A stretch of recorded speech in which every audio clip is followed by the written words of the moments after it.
I see what. All right, so page 38, Vandeham Sri Guru Sri Yuta Padakamalam Sri Gurun Vaishnavam Sa Sri Rupam Sagrajatam Sahagana Raghunatanvitam Tam Sajivam Sadvaitam Sadvadutam Parijana Saitam Krishna Chaitanya Devam Sri Radha Krishna Padan Sahagana Lalita Sri Vasakanritam Sa Om Agana Timirandasya Yananjana Salakaya Chakshurun Miditam Yena Tasmai Sri Gurave Namah Puja Shri Guru Varga Vandita Mahabhava Vanditaya Sada Purva Parya Parampara Pachalita Pragya Pamurta Krite Bhaktir Nirmala Nirjarhasya Nibritam Samrakshakam Sararam Vande Shri Guru Devam Ananta Shira Acharya Varam Gorvabhista Sapurakam Guru Ganaya Ashisha Sambhushitam Chintya Chintya Samasta Veda Nipunam Shri Rupa Patananugam Govindabdidam Ujvalam Bharatanum Bhaktanvitam Sundaram Vande Vishwagarun Cha Divya Bhagavat Premno Hibi Cha Pradam Devam Divyatanam Suchandavaranam Balarka Chelan Shritam Sandrananda Param Sadekavaranam Vairagya Vidya Buddhim Sri Siddhanta Nidim Subhakti Lashitam Saraswatanambaram Vande Tam Subhadam Madeka Sharanam Nashishwaram Sridharam Sri Siddhanta Saraswati Vidito Audio Gorvanvaye Bhato Manuvira Prabhata Gagane Yogora Sankirtanai Mayavada Timingalo Daragatan Uditya Jivanimam Krishna Prema Sudabdigana Sukham Pradat Prabhum Tam Bhajet Namo Gaur Kishoraya Bhakta Vaduta Murtaye Gaurangri Padma Bringaya Radha Baba Nisevane Vande Bhakti Vinodam Shri Gaura Shakti Swarupakam Bhakta Rajam Radha Rasa Sudanidim Gaura Vraja Shrita Sheshayar Vaishnavayar Vanya Vigraham Jagannatha Prabham Vande Premabdim Vrida Vaishnavam Vanchakalpa Tarubhyascha Kripa Sindhu Bhyevacha Patitanam Pavanebhyo Vaishnavebhyo Namo Namaha Panchatatvatmakam Krishnam Bhaktarupa Swarupakam Bhaktavataram Bhaktakyam Namami Bhakta Shaktikam Namo Mahavadhanaya Krishna Prema Pradayate Krishnaya Krishna Chaitanya Namne Guru Tritse Namaha Jayatam Surato Pangur Mama Manda Mater Gati Matsarvasva Padambojo Radha Madana Mohano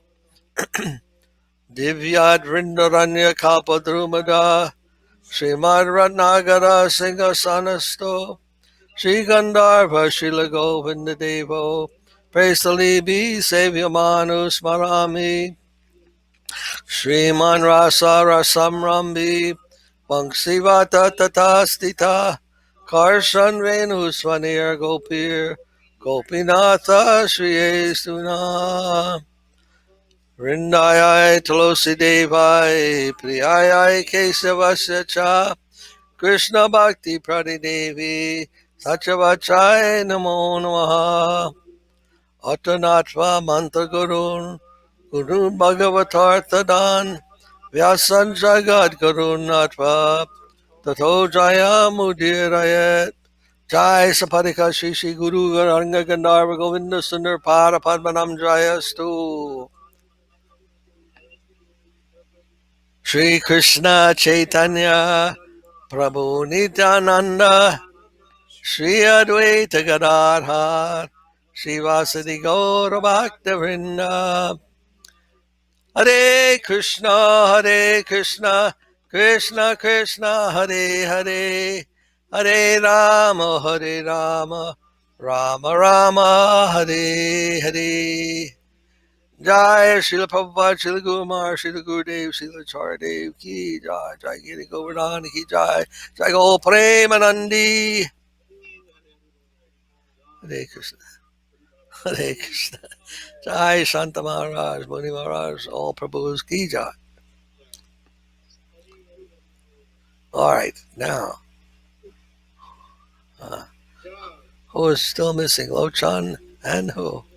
Jai Jai Ajay Prabhu Ki Jai. Hare Krishna Prabhu.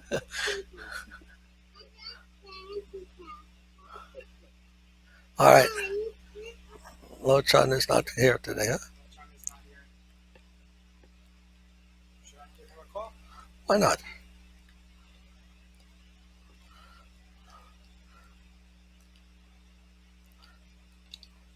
Tell him Mahaprabhu is calling.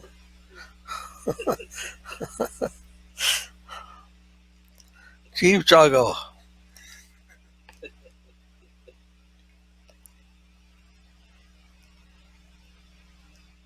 Page 105.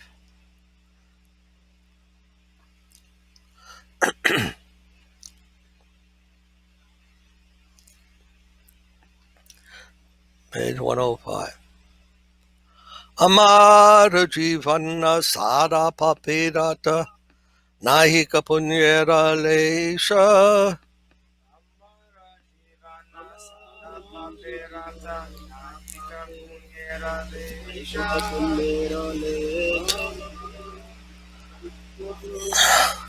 Parero Udvega Diachi Ekata Diachi Jivera Klesha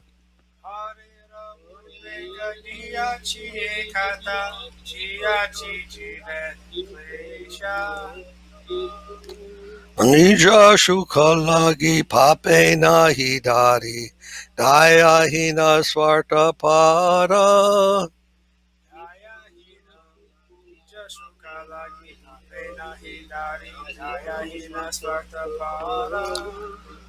Para Suke Duki Sada Mitya Basi Para Duka Sukha Kara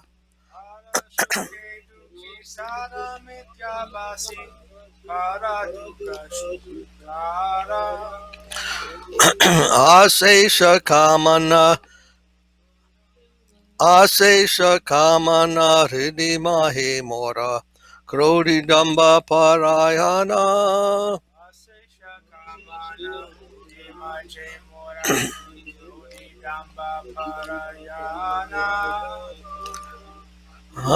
Mada Mata Sada Vishaye Mohita Hingsa Garva Vibhushana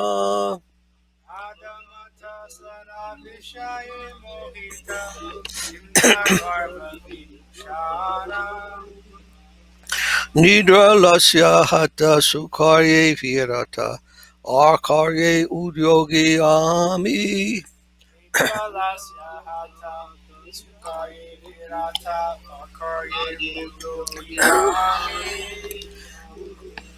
Pratista Lagia Sacha Acharana Lobahata Sadhakami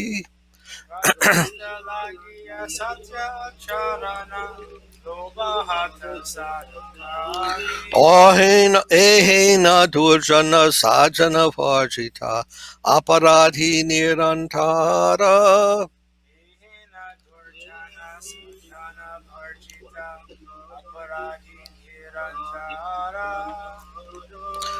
Shubha karya sunya saranartha mana nana duke jara jara.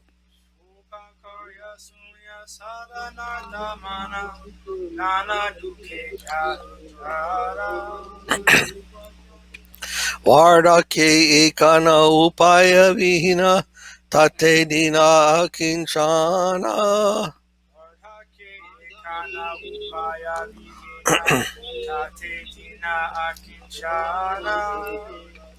O bhakati vinoda prabhura charane kara dukha nivedana.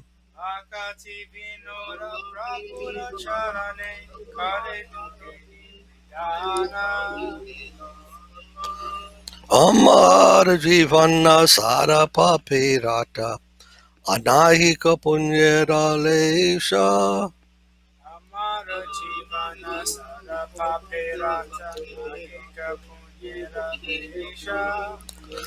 Parera urvega diachi ekata diachi jivera klesha.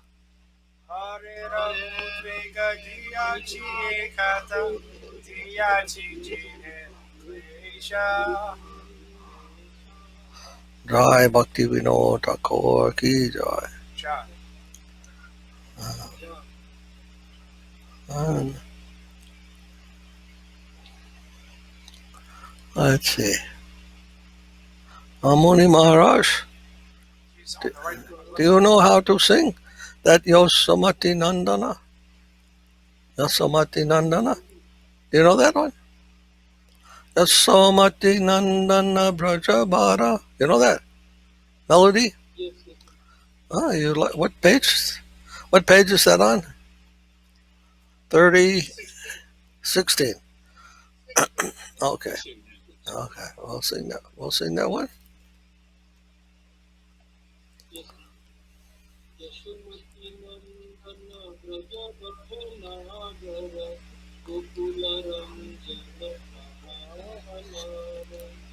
Yasamati Nandana Brajabara Nagara Gokula Ranjana Kana.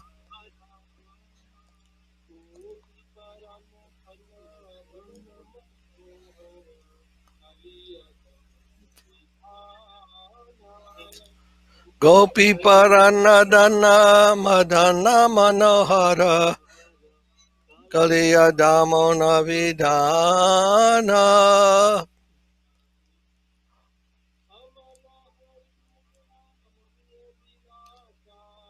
Amala Harina Mamiya Vilasa.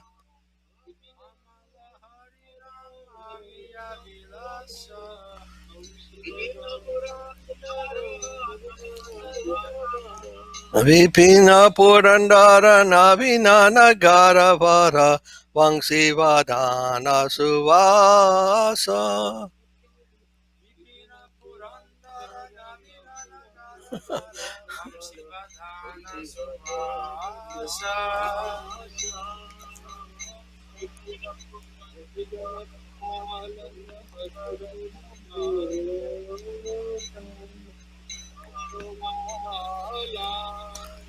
Rajajana Palana Surakula Nasana Nanda Godana Rakoyala.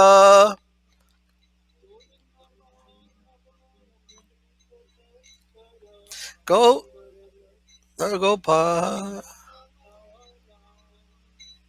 Govinda Madhava Navanita Taskara Sundara Nanda Gopala.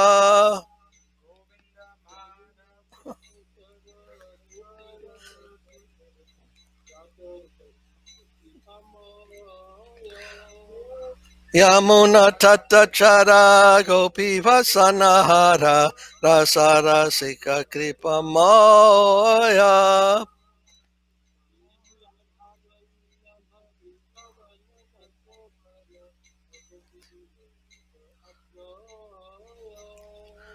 Sri Radha Vallabha Vrindavana Natavara Pakati Vinodasaya.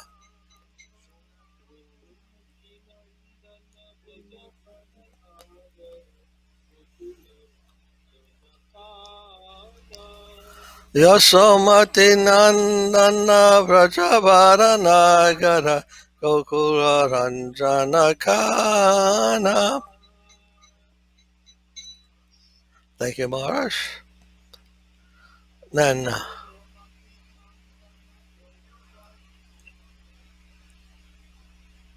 thank you, Rasaraj Prabhu.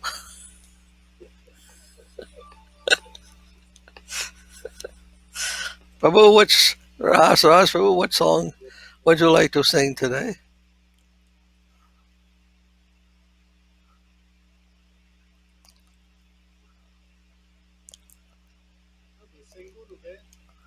Gurudev, what page? 29.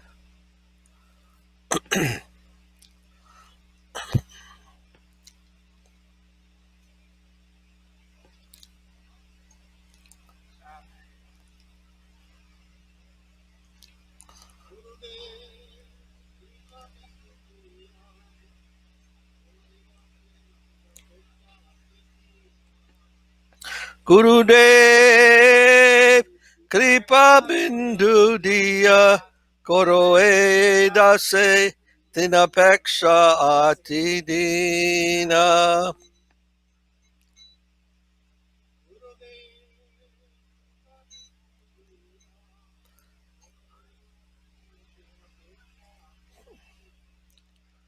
Gurudev Kripa Bindu Diya Koroe Dase Tinapeksha Ati Dina.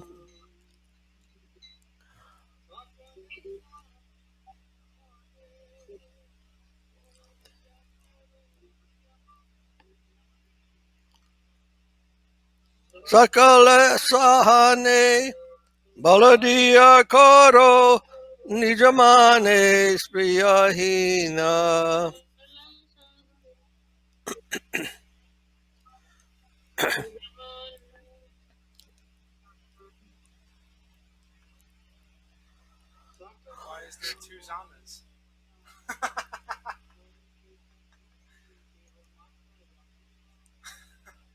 Sakale Samana Karite Shakati Dehanata Yata Yata.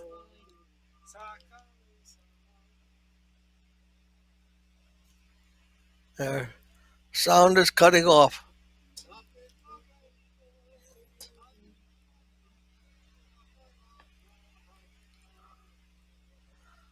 Tabe Tagaiba Harinama Suke Aparada Habehata.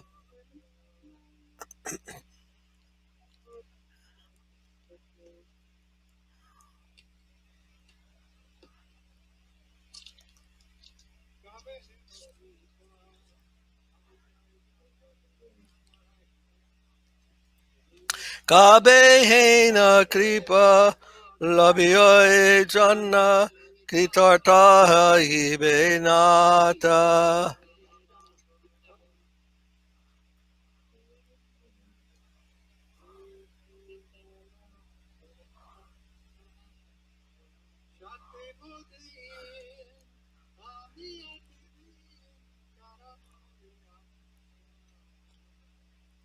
Shakti Burihin Amiyati Din Karamore Atmasata.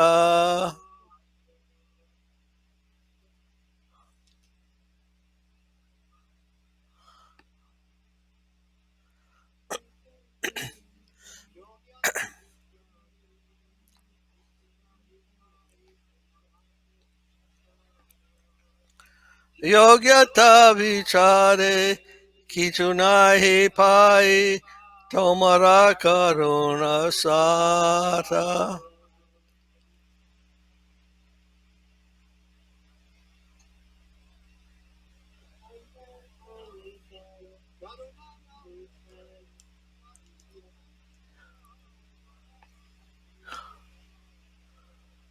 Karuna na hoile kandia kandia prananara kiboara.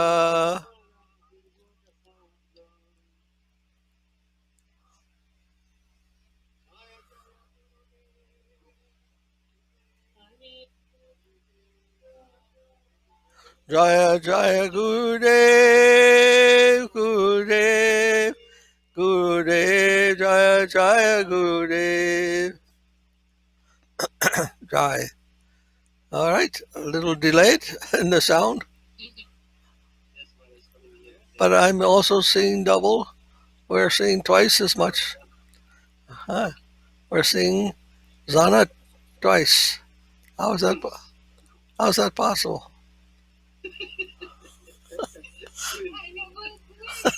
Which one is the real one?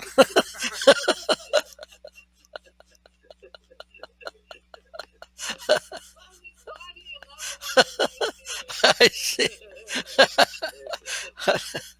All right. Then Radha Krishna Prabhu, what would you like to sing? If you like to sing,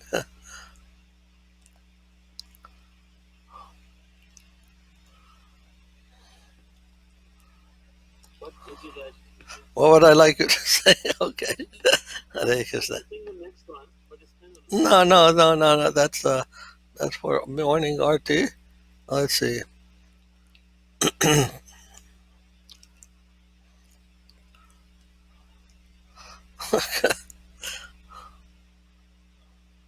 What's the next one? There?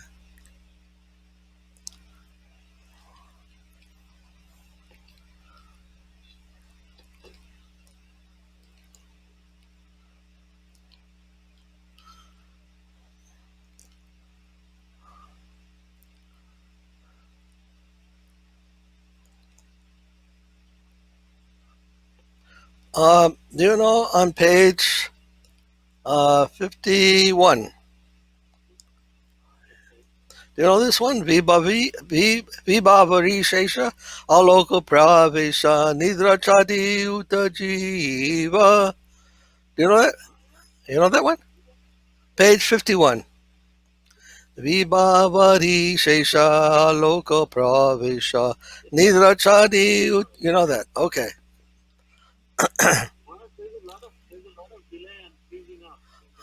I know. I don't know what to do, Prabhu. I'm not very technologically advanced.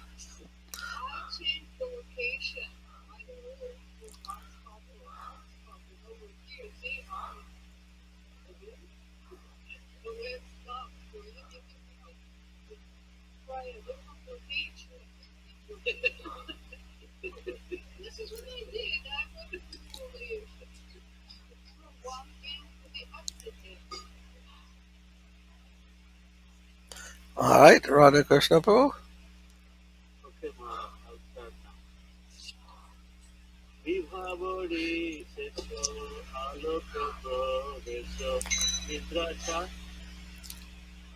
No.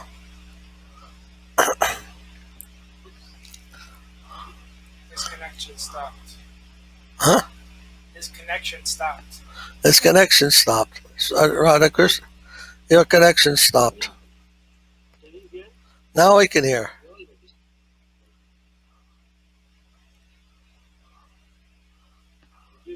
Now we can hear, yes. Okay, thank you, Prabhu.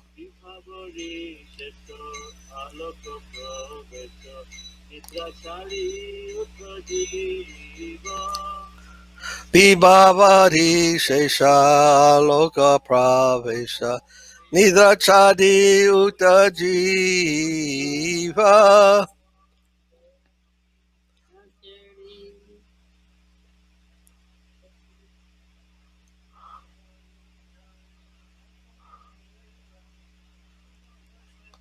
Okay, it's cutting out again. It's cutting out again, unfortunately. Uh, Radha Krishna Prabhu is cutting out.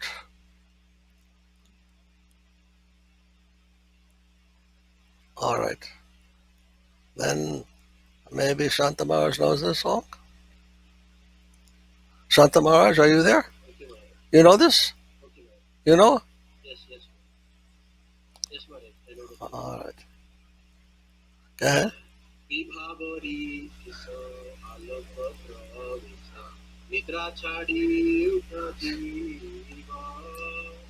Vibhavari Shesha Aloka Avesha Nidra Chari Uta Jiva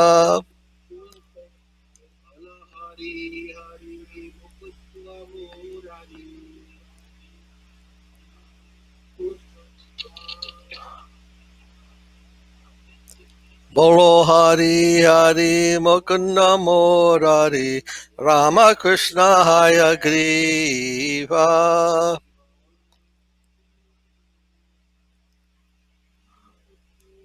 Now, now he lost. Did we lose you, Shanta Maharaj? Oh, yeah, sing it in two lines at a time. Sing it at two lines at a time.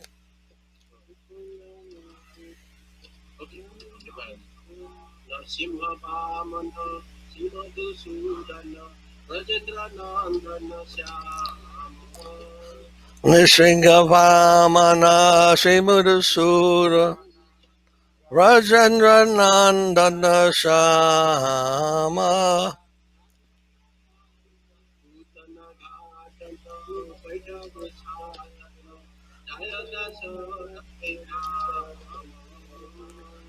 Putana Gatana Kaitaba Satana Jaya Dasarati Rama.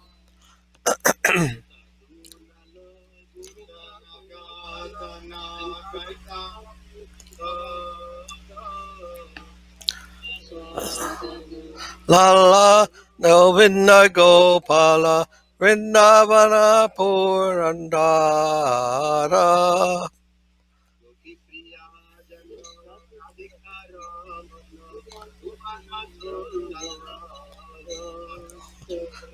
Gopi Priyajana Radhika Ramana Bhuvana Sundara Vara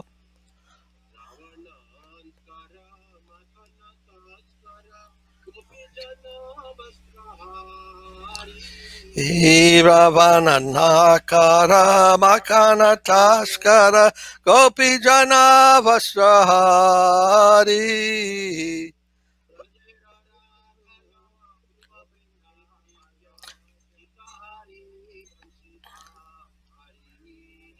Rajera Rakala Gopa Vrindapala Sitahari Vangsidhari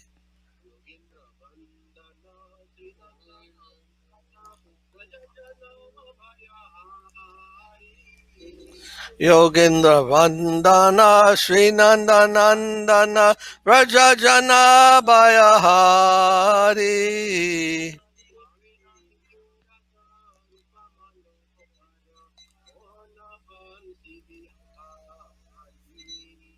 Navina Niradarupa Manohara Mohana Vangsi Vihari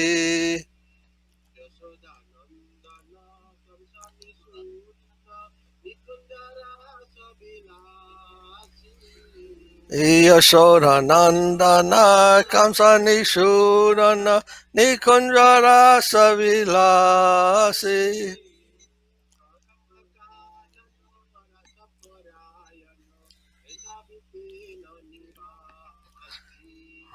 Kodambakana Narasa Pradayana Vrindabhipina Nivasi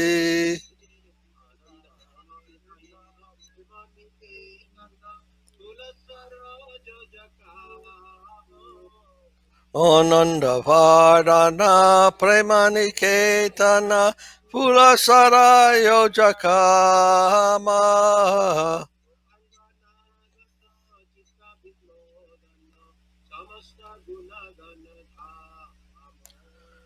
Gopangana Gana Chita Vinodana Samasta Guna Gana Dama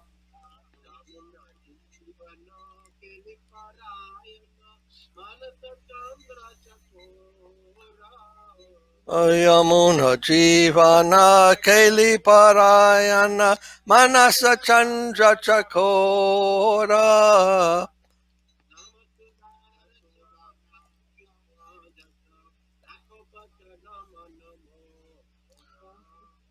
Namasudara Sagao Krishna Yasya Rakavachana Manamora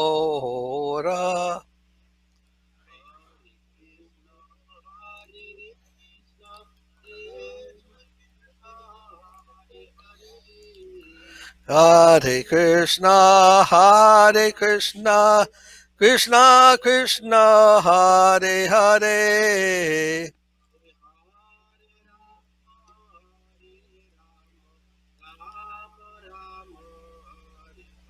Hey, Hare Rama, Hare Rama, Rama Rama, Hare Hare. Ribo!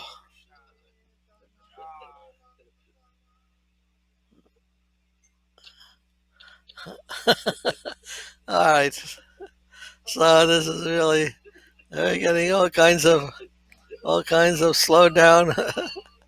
Yeah, it's quite a kirtan. It just keeps going on and on.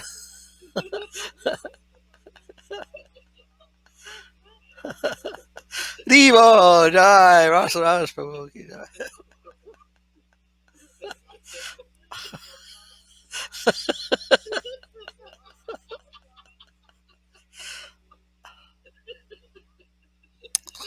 All right, so now,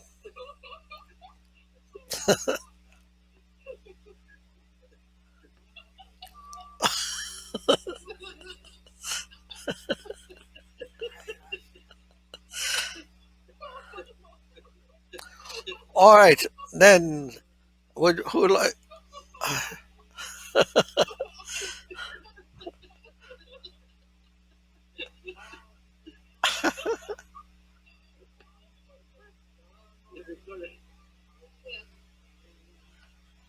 Okay,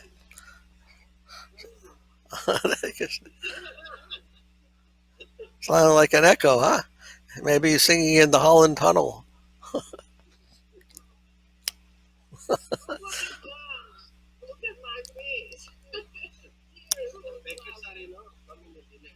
All right, now Zana will try. If you like to sing, ring the English, how that works.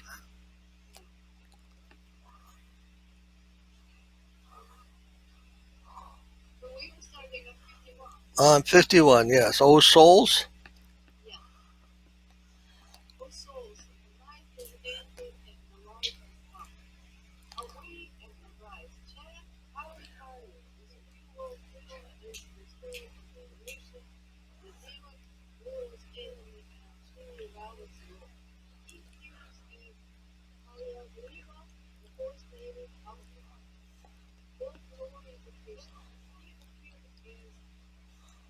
Nishringadev. Nishringadev.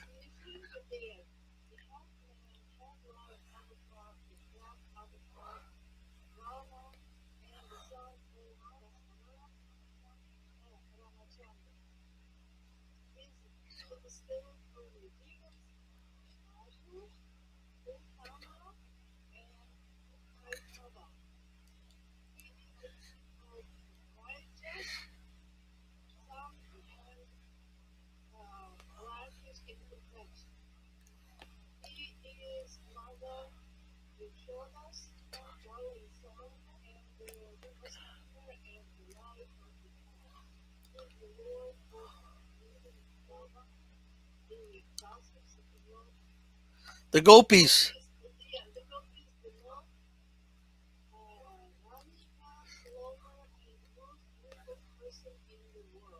All the worlds. All the worlds.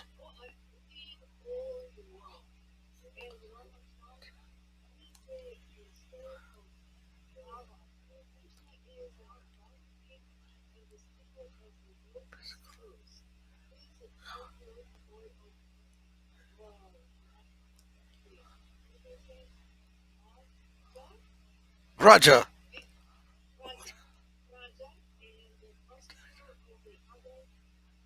Protector. Protector.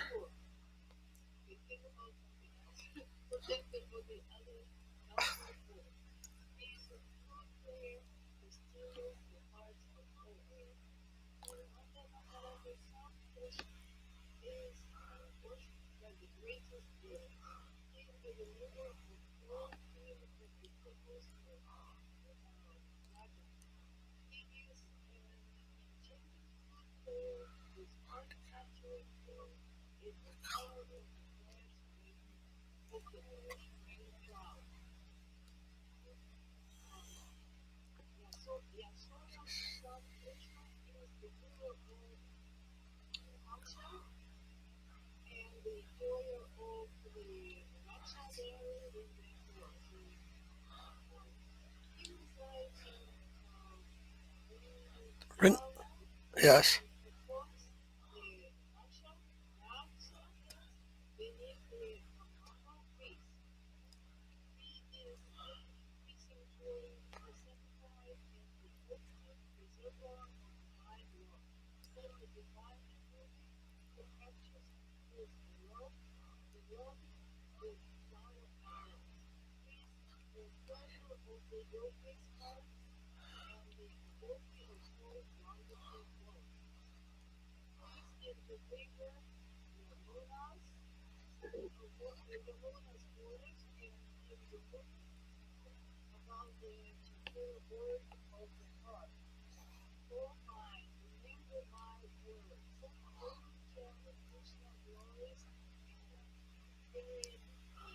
Dry. Thank you very much.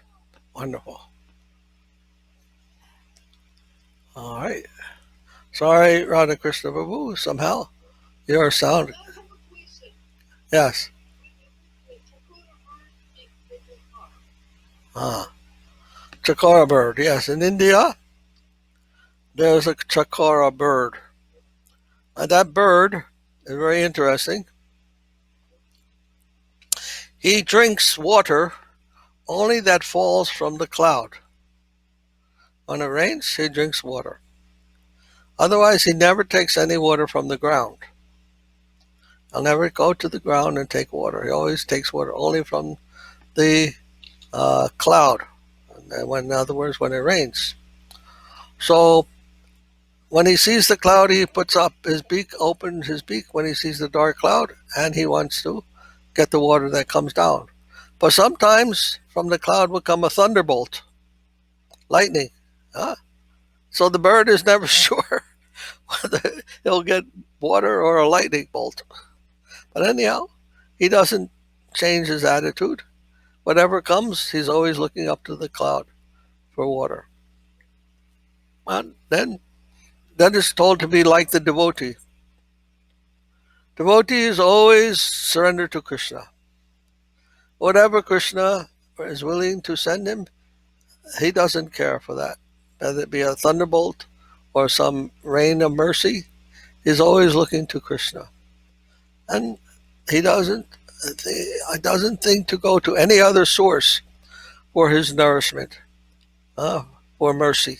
He doesn't ask any mercy from anyone else but Krishna. So that kind of faith, that steadfastness, that is very honored among the devotees. They're also like that with Krishna. Whatever Krishna sends them, they accept that as his mercy. But something nice, something not so nice, whatever it comes, it's okay. For a devotee, it's okay. It's coming from Krishna, that's their only concern. If it's Krishna's will, if it is Krishna's mercy, they want to accept that only. And don't look for some other means of satisfaction.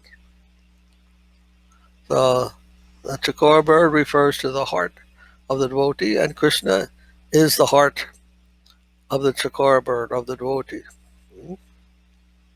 Understand? So he's the moon above the chakora bird of the heart. Interesting how they made this. The wording here, the poetic expression. The moon above the chakora bird of the heart. That loyalty of the heart, that faithfulness of the heart. He is the cooling moon. He brings the only satisfaction. He's the only one that can satisfy that heart, that type of heart. So beautiful, poetic expression here. Bhakti Vinod Thakur's poetry. All right, then what other song?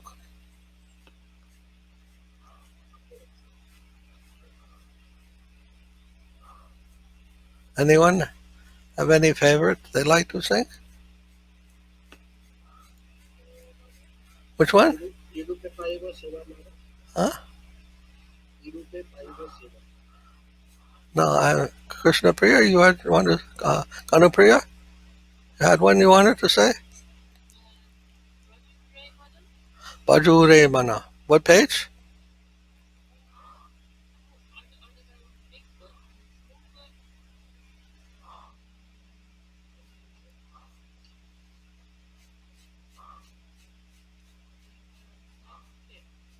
Page 96.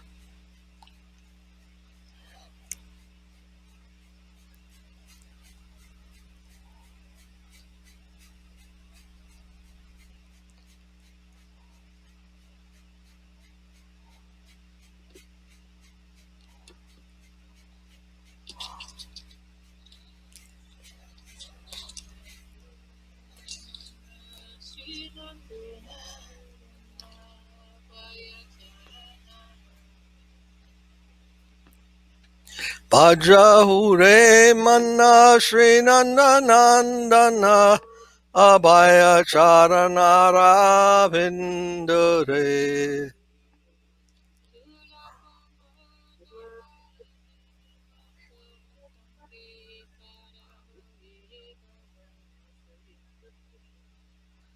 Dulaba Manhava Janama Satsange Tarai Baba Sindure.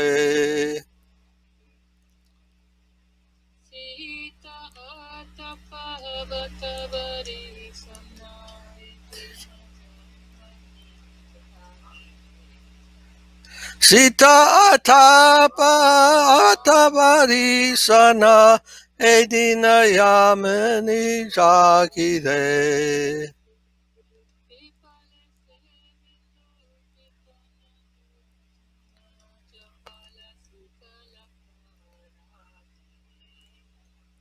Pipala Sevinu Kripana Durajana Chapala Sukalavala Gide.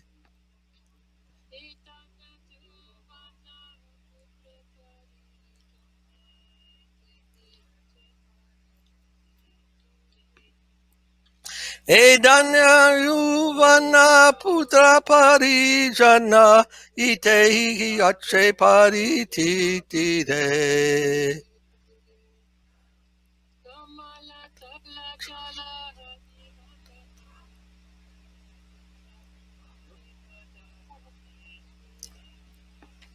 Kamala Dala Jala Jivana Talamala Pajahu Haripada Nitire.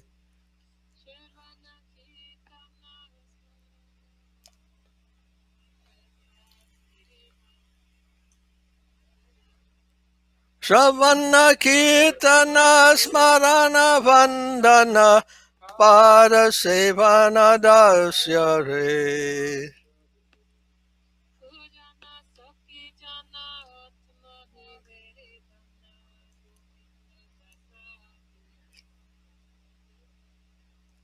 Pujana Saki Jana Atmani Vedana Govinda Dasa Abhilasa Re.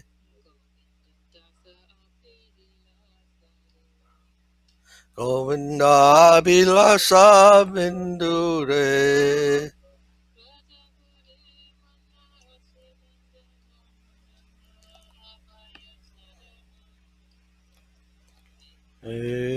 Bajahure mana Sri Nanda Nandana Abhaya Charana Ravindore. Right, thank you. Very beautiful. Then, where is, uh, what do we have? Ajay Prabhu, would you like to read? English? Can you hear me, Prabhu? Yes, we can hear you. O mind, thou the son of Nanda's lotus feet, which make one fearless, having attained this rare human birth, cross over the ocean of material existence by associating with sadhu.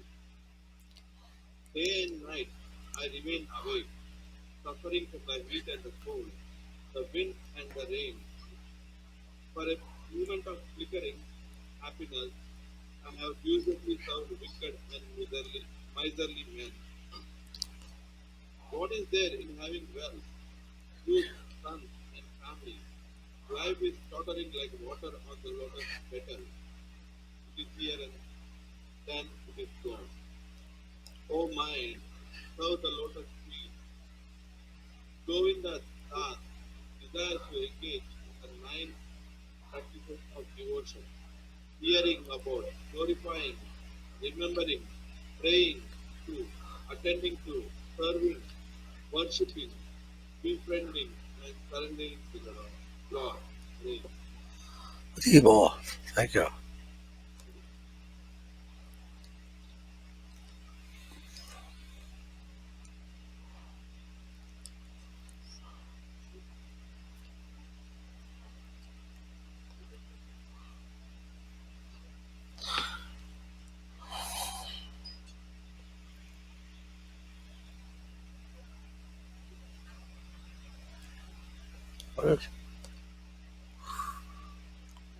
Where's the Taipadakama? You know? Nitai Padakamala is page 48.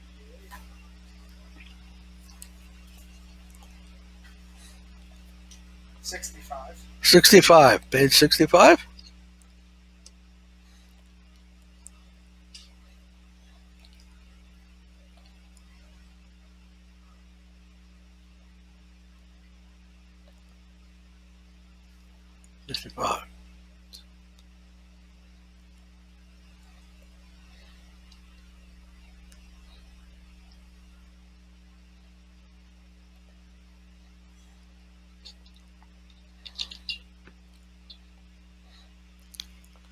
All right.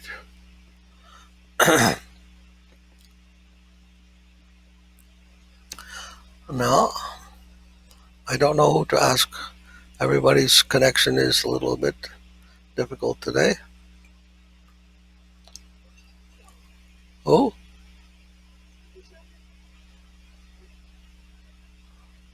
I don't think we should use this platform more. This is absolutely the worst. it's the worst, huh? All right. All right. Then well, we have one problem with a Zoom, which is, it seems very nice, but that Rasaraj Prabhu can't use that because it is not secure.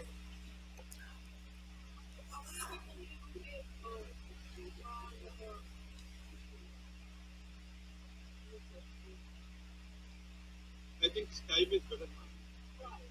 Okay. Yeah, we could use Skype. Huh?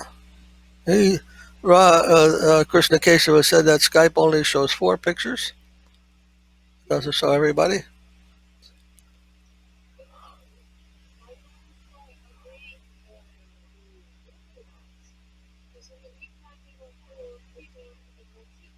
Okay.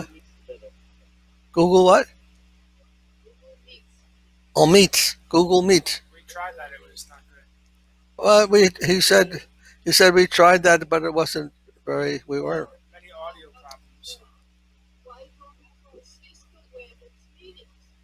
Which one?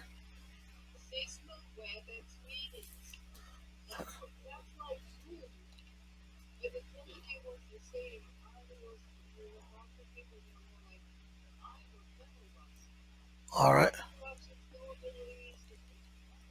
Okay. You send that link. Can you send that link to Krishna Kesava? And he can try it. Okay. Okay. All right. Okay.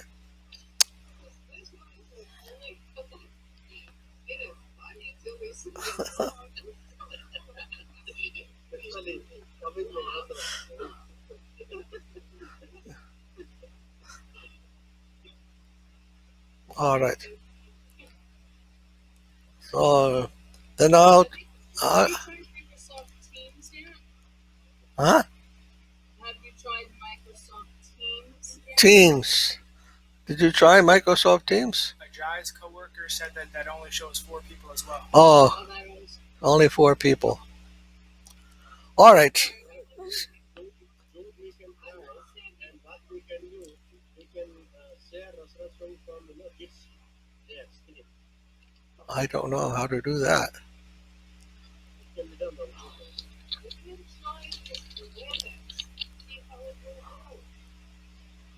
We can try what?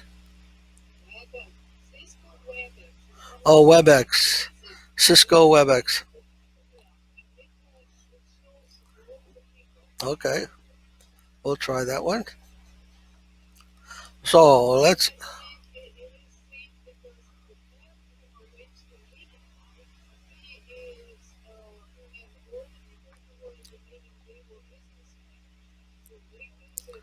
Okay.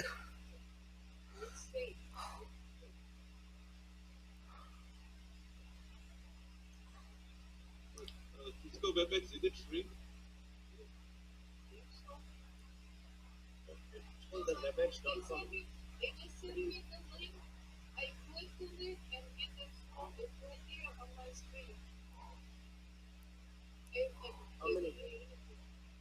How many people showing on the screen?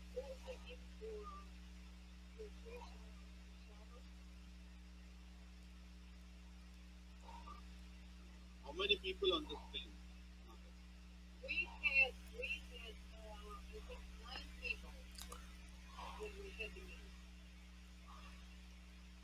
Okay.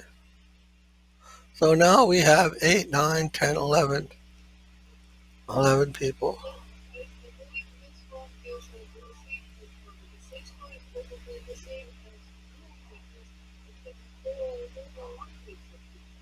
Okay. So then, I will sing this. Page 65, Nitai Pada Kamalam. Nitai Pada Kamala, Koti Chandra Sishutala, Ye Chayaya, Jagata Judaya. Nitai pada kamala, koti chandra sushitala, ye jayaya, jagata judaya. Oh, hey, Nitai Vine Bai, Radha Krishna Paite Nai, Didakori Dara Nitai Rapai. Radha Krishna Purtena, Kridhakari Zaranitaya. Say Sambanna Nahiyar, Vritya Janma Keletar, Say Pashu Badadurachar.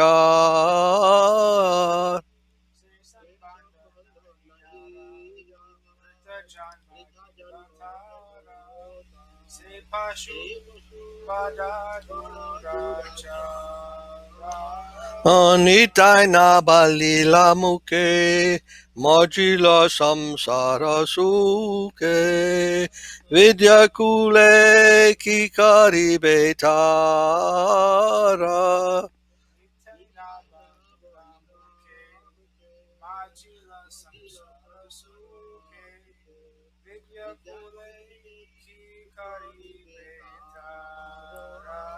Onkara mata hoina, nitai para pasariya, asatyera satya korimani.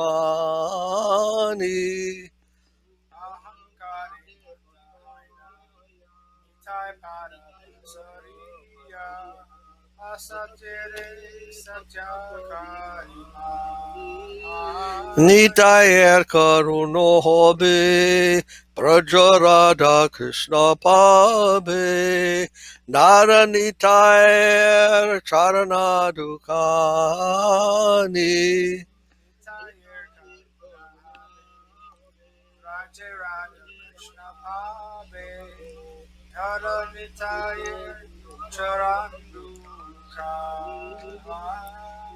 Nitayer charano sotya, tanhara sevaka nitya, nitai pada sadakara asa.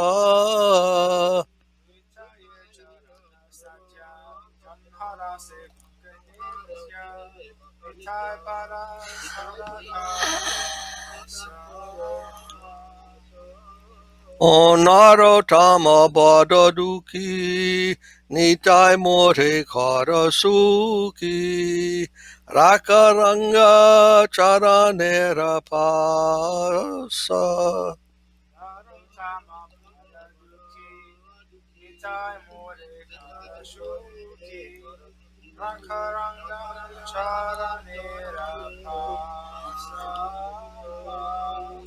Jaya Nitai Goranga, Nitai Goranga.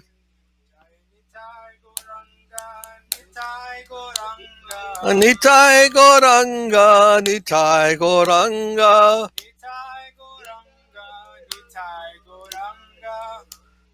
Nitai Goranga, Nitai Goranga, Nitai Goranga, Nitai Goranga.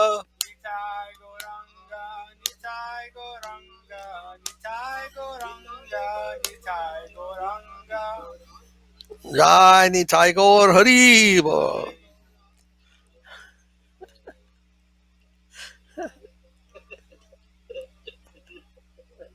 Jai Haribo. All right. And let's see. We're having a lot of fun with this.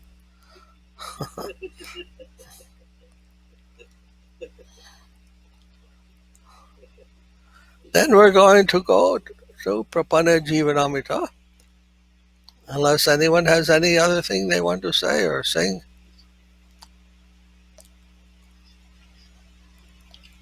Page, we're in Prapana Jivanamrita. Page 15. Page 15 at the bottom.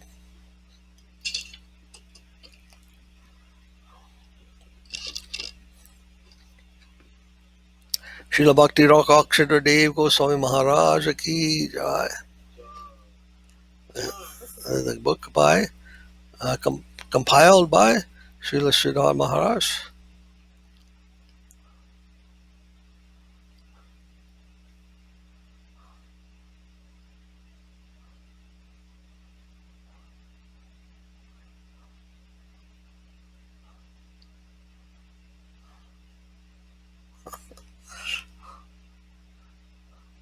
When in 1982, I think it was, when I received sannyas from Srila Sridhar Maharaj, a little after that, a couple of years after that, there was one sannyasi, and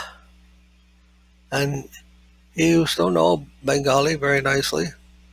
Well, somewhat. He understood somewhat. And he was very eager to do some service for Srila Sridhar Maharaj. and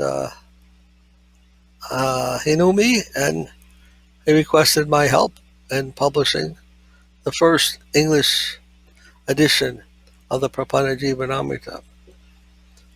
All right, so I said I help him, and I collected some money from some of the people I knew in Mumbai.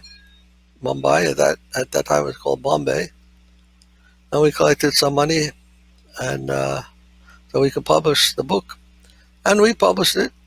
And then he was telling me, Maharaj, there seems to be some kind of repetition here. That this little phrase in front of each sloka just seems to say whatever the sloka is saying. I think we can leave that out. So he told me like that. I didn't know anything, so I said, okay. And we published it without that little comment that Sridhar Maharaj gave. Sridhar Maharaj saw, he said, what is this? He said, you left out the heart of the book. Like that. So these little comments that Sridhar Maharaj makes in each verse, this gives the gist. What he says is the gist of the shloka. So not a repetition of the sloka. It's meant to give the gist. That's Sridhar Maharaj's own commentary.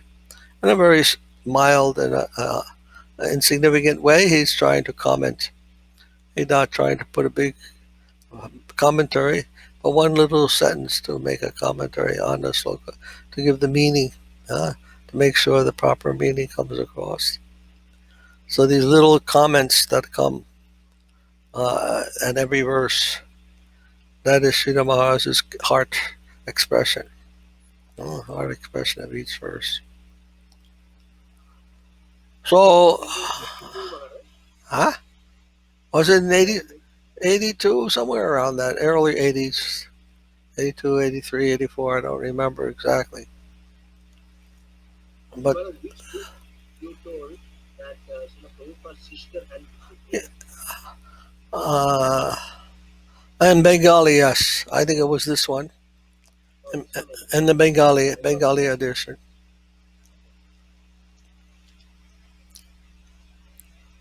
So this is number 47. Huh? I think we read it already, but anyhow, we'll start with that one. Apurva Falatvam, huh? That's Apurva, yes, Apurva Falatvam.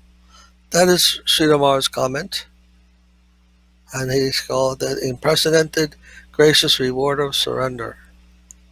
That's his comment. Then it says, Vinashaya Sarva Adukani Nija Madhurya Varshanam Karoti Bhagavan Bhakte Sharanagata Palakaha.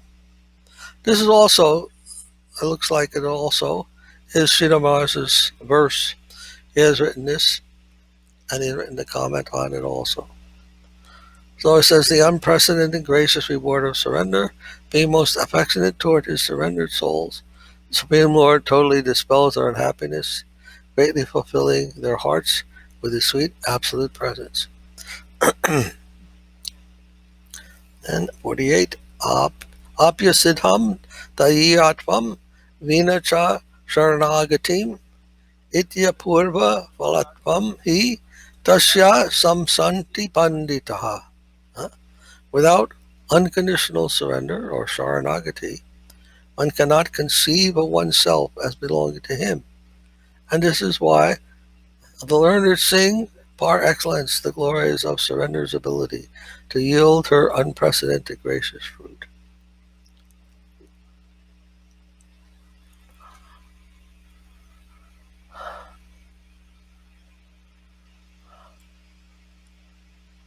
How can the conditioned soul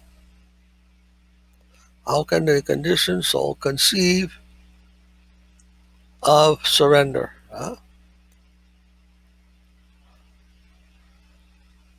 How can you conceive of surrender if you are engaged in so many fruitive activities, karmic activities? Fruitive activities means you are working for some result. Whatever you do is for something in return. Huh? In this world, nobody can act without thinking that they're going to get some benefit from that act. Acting to get some fruit of your labor. You don't want to work for anybody unless they pay you, and they pay you well. All right, you have to get some payment. Uh, Muni Mirage, are you sleeping? Are you okay? Is he again? Are you all right? Are you sleeping? Are you tired again? Yes. You're not tired today? You're okay. Then, uh, without working, without getting paid, you don't do any work, you know? You don't do any work. Then everyone has to get some result from their work. Otherwise, why would you do anything? If you don't get any result from that, why would you do anything? What is the, what is the value of acting unless you get some benefit from that? It takes energy to act. Huh? You have to apply some energy to act. Then why you should apply energy to do anything? Why? Huh? That you want something from that action. You expect something to come to you by that activity. That's called karma, karmic activity.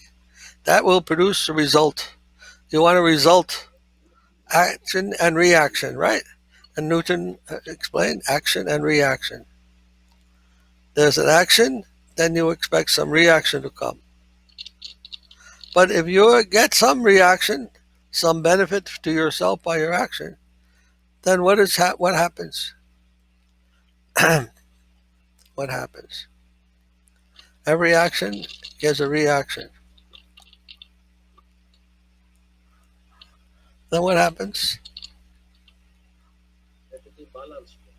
Huh? When you take something from the environment, action means you're taking something from the environment. You and the environment are there, huh? So when you act in the environment, and you take something, and you're doing something in the environment, and you're expecting something to come back to you. That's the problem. That's the problem. Because you're acting in the environment has to you're taking from the environment, and according to the law of conservation, then the environment will take something from you also. Uh, to keep the balance, you are taking something, and the environment is taking something. And thermodynamics, I think they have some kind of law like that. What's that? Conservation of energy. Energy, something is there. You, some reaction will come. Newton's law is there, huh? Some action will produce a reaction. Third law, yes. So action will produce reaction. That's karma. Whatever action you perform, some reaction will come. What?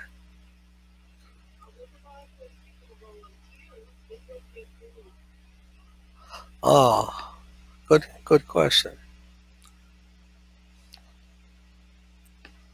Then they get some good reaction, good karma. They're giving something to the environment, then the environment will have to repay them. Something good will have to come to them. It's still karma. You take something from the environment, and the environment will take from you. You give something to the environment, then the environment will give to you. It's still the same. Karma, positive or negative. Huh?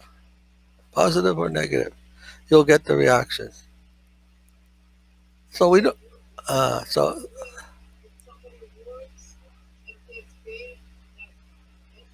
that's karma. Yes. Well, you can say it's karma, not bad karma, necessarily good karma, but it's karma. That's all in the karmic world, the world of causality, cause and effect. That's the the what is that called? Uh, Karna Sagara. Ah, Karna Sagara means the ocean of causal ocean, all within the causal realm. All those activities are within the causal realm, cause and effect. That's all part of the material sphere according to Vedic calculation. Whatever occurs within the causal realm of cause and effect, that is conditioning the soul. That is for the conditioned soul. Who doesn't, conditioned soul means who is conditioned by ignorance, who doesn't know what is what. And most people are in that realm. They live in that realm of ignorance. What is what? They don't know.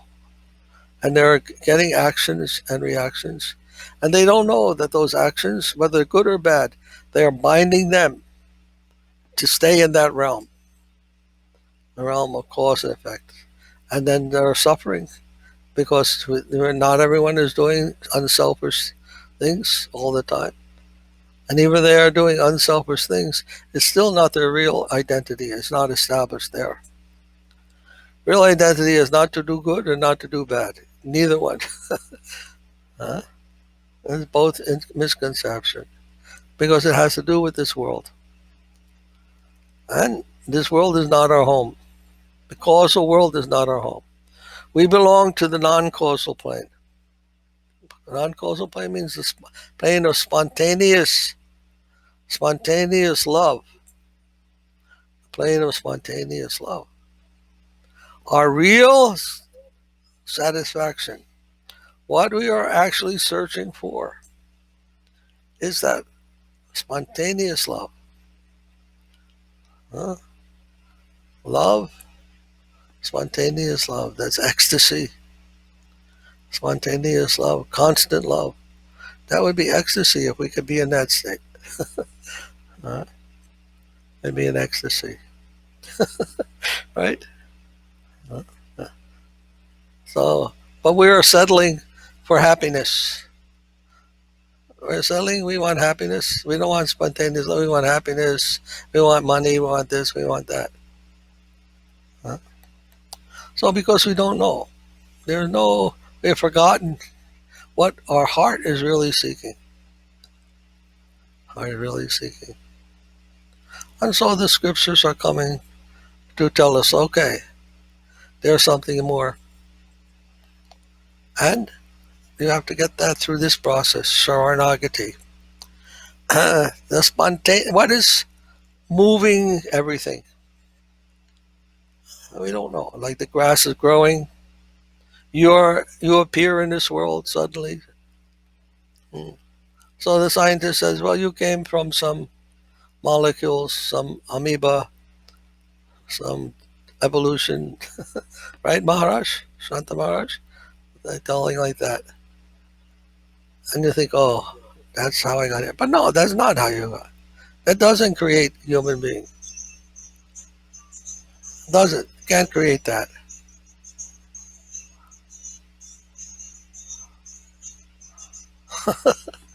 Spontaneous music. Okay. Then, but everything is moving by spontaneous. Something is moving. Like even the electron, they say the electron is moving constantly. What's moving that electron? Matter on its own doesn't move. There's nothing in matter, in a scientist's conception of matter, that says it should move. But everything is moving. Then Sanskrit, the word for the world is called Jagat. Jagat. And Jagat means that which goes. Huh? Jaya. Jaga. Huh? When Mahaprabhu says, Jeev Jaga. Jeev Jago. Get up. telling the Jiva to move. Jag, Jai, and Jagad, the world, that which is moving. Even the world, if you spell it WHIRRELED, world, is also moving. Moving in a circle, round and round and round. And it's moving so fast. You know, the sun is moving also. The sun is moving in the Milky Way, in the galaxy, and it's moving very fast. And the planets are going around the sun. They have to move with the sun, so they're also going very fast. We don't realize how much this earth is moving. It's moving so much. And everything in the earth is moving. But what's moving it? Moving just doesn't happen like that. A rock. You see, the rock doesn't move on its own. It's moving because the earth is moving it. But a living entity moves on its own. He doesn't require some outside force to move. Just like automobile also moves on its own, but from the gas engine inside. Of course, you have to put gas, but still it's moving on its own. But unfortunately, automobile is not the same as us because you have to put the key in the automobile. Now, where's the key for you to start? It doesn't come like that from somebody driving you. You have your own engine inside that's driving you. What is that engine? That is the soul. So that spontaneity, that spontaneous movement is there in everything. And that is the spontaneity of the universal principle, the absolute, Krishna. And there. And that belongs to that world, that spontaneous world of which he is the center, he is the substance, he is the origin. That is there. And we belong to that world of spontaneity.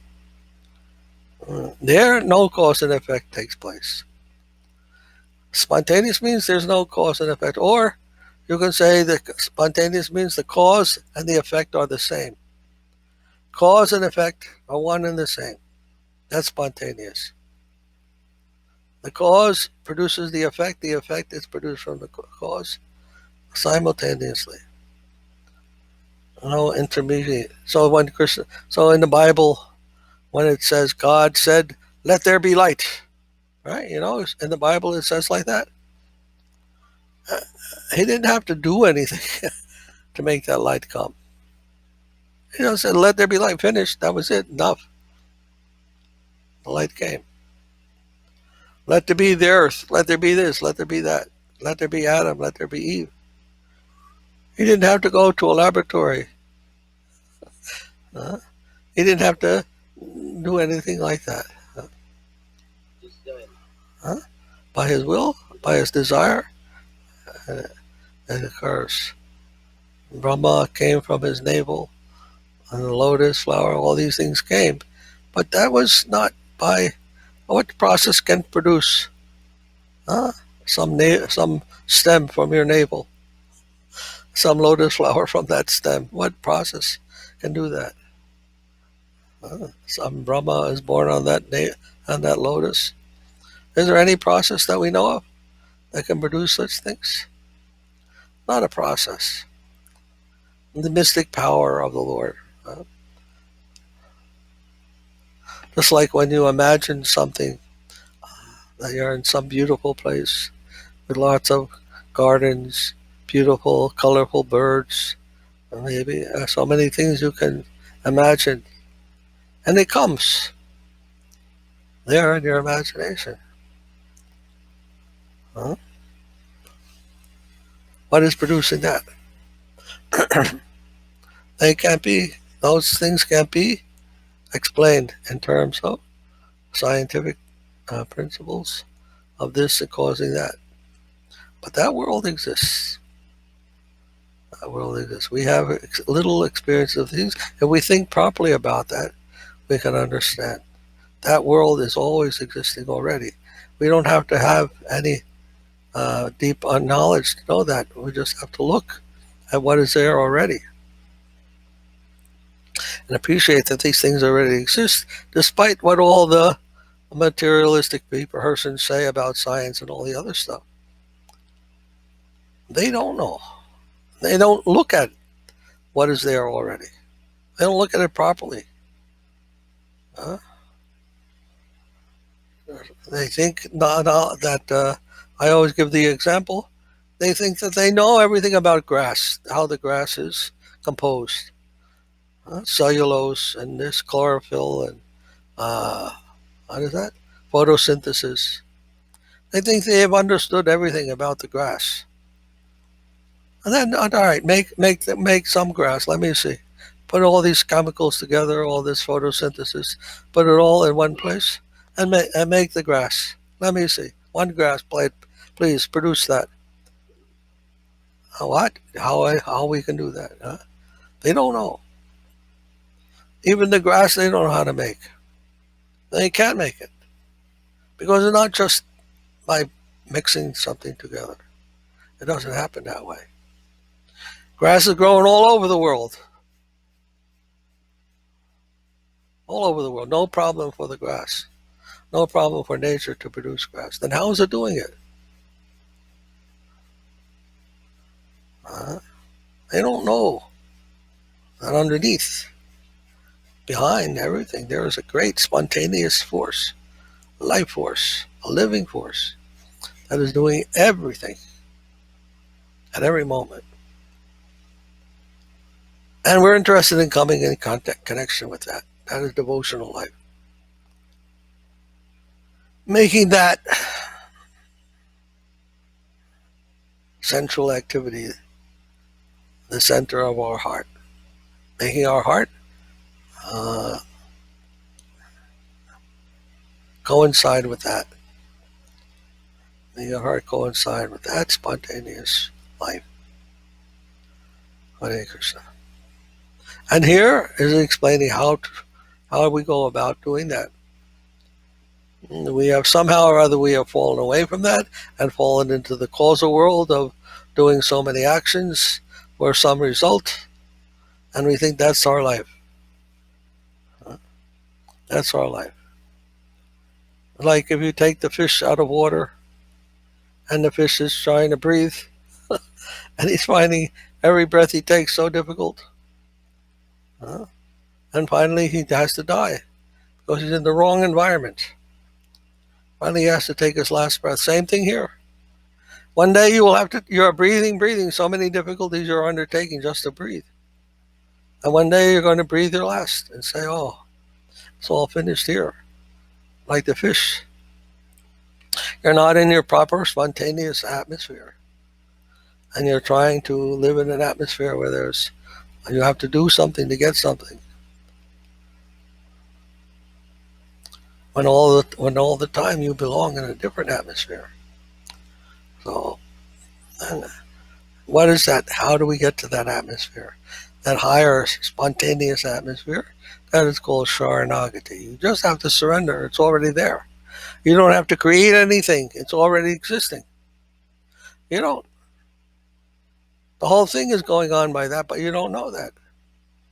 You have been in a different world than what you should be in because of lack of knowledge, lack of proper understanding of who you are, what everything is, and what you are here for.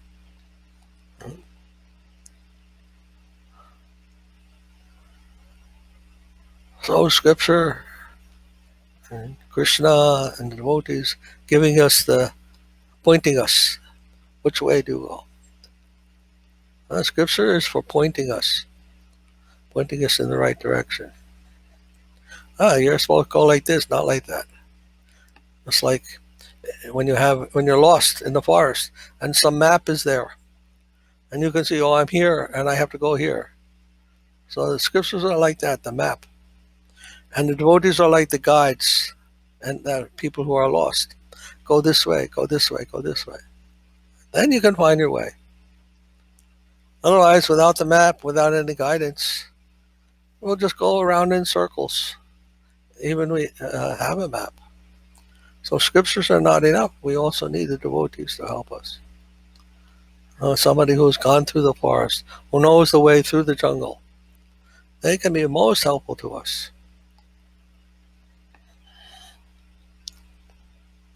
So this first idea has to be there, Sharanagati. This is going in the proper direction. This will lead us in the proper direction, this Sharanagati. Then how to do that? How to do Sharanagati? How to do surrender?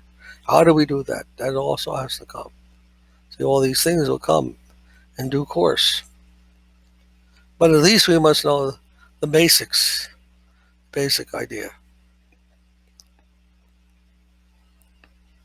And then that proper conception, the higher conception may dawn in us by the grace of that higher world. As I said, it's not something new. It is something that is already there, and we have to, again, reclaim that. What's his name? Plato? I think Plato used to say like that. You don't have to train, you don't have to give anything to people. You have to put anything in them. Some knowledge, you have to put knowledge in people. He said, no. You just have to remember what you forgot. Your purpose is to remember what you have forgotten. What you don't, people are teaching you so many things, and they're teaching you everything except what it is we're supposed to be actually remembering. They're filling people with knowledge, so-called knowledge, information. Do this, do like this, be a accountant, and so many things they're telling them. But they don't teach them how to understand that thing which is most important to them, and which they already are. And this word education, educare in Latin, educare. Ducar in Latin means to draw, to pull. And means from, to pull from. To pull from. That's what education means, to pull from the person. What are they pulling from them? Their money? No, it's not the idea. They're not education. You pay this much money, then you'll be educated. No. Educare, to pull from, to draw out. What are they drawing out? What is already there. Otherwise, what they can draw out?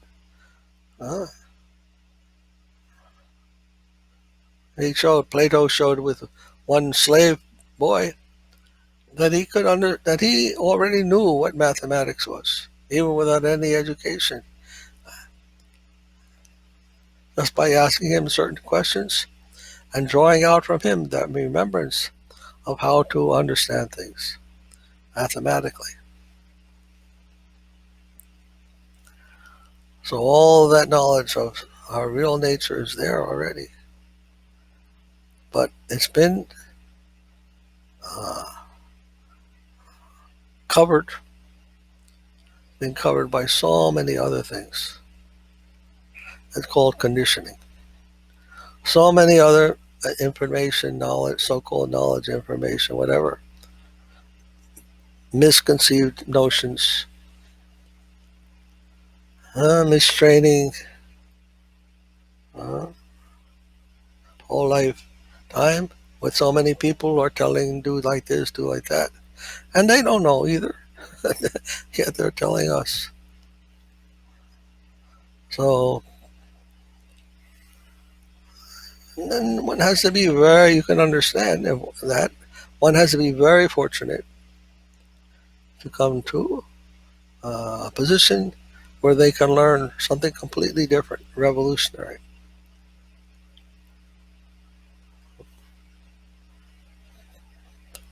They call guru and sadhu. Then one can hear about these things that he won't hear about from anywhere else. And learn about things that he may not learn from anywhere else also. Anyhow, so this is it. Starting lesson, Sharanagati. That comes, and everything else can come. And 49. Atava bahubir atar uktibi kim prayojanam sarva siddhir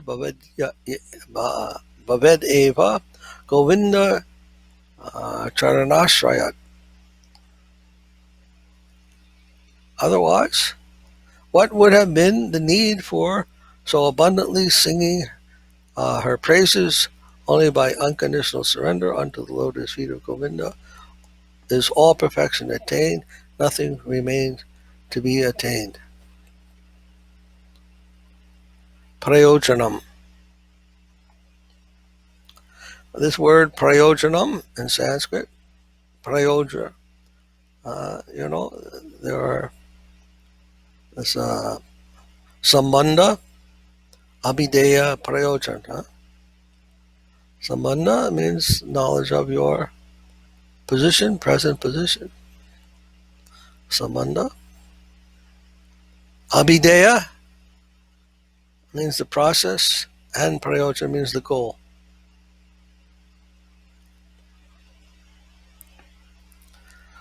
So you'll have to understand three things. If you want to go anywhere,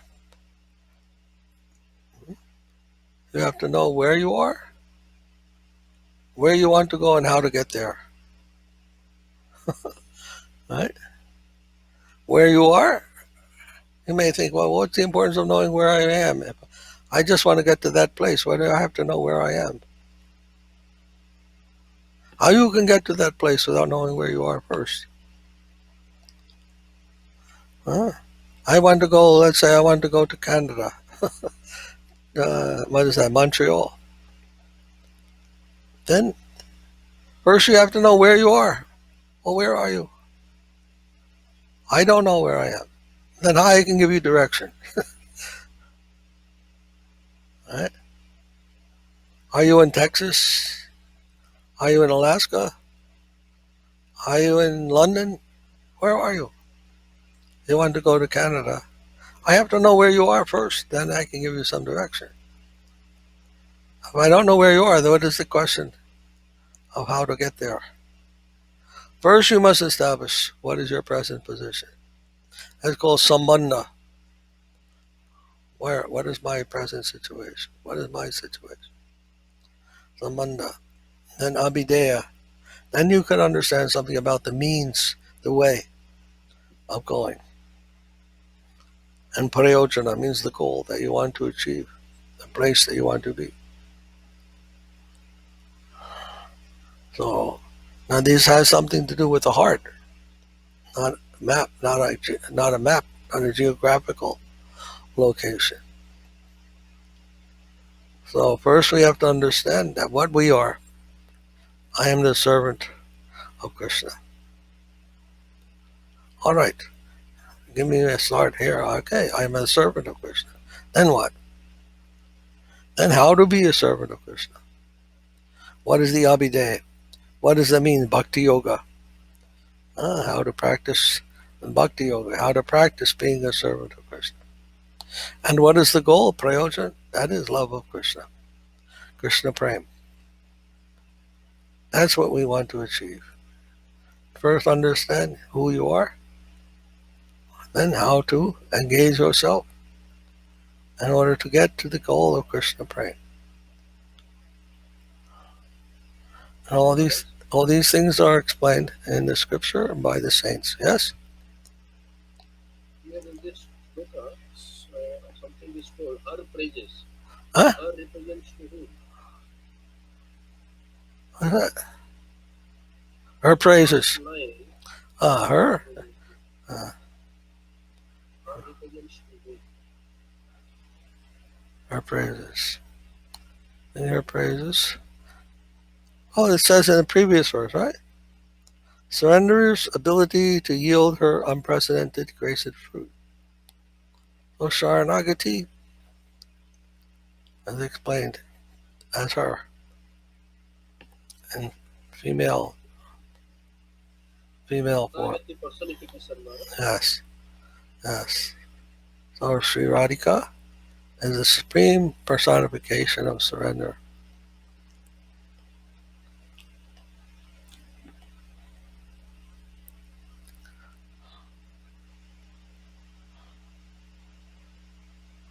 actually may not be Radhika exactly, but anyhow, she's considered, I don't know who is the personification of Sharanagati.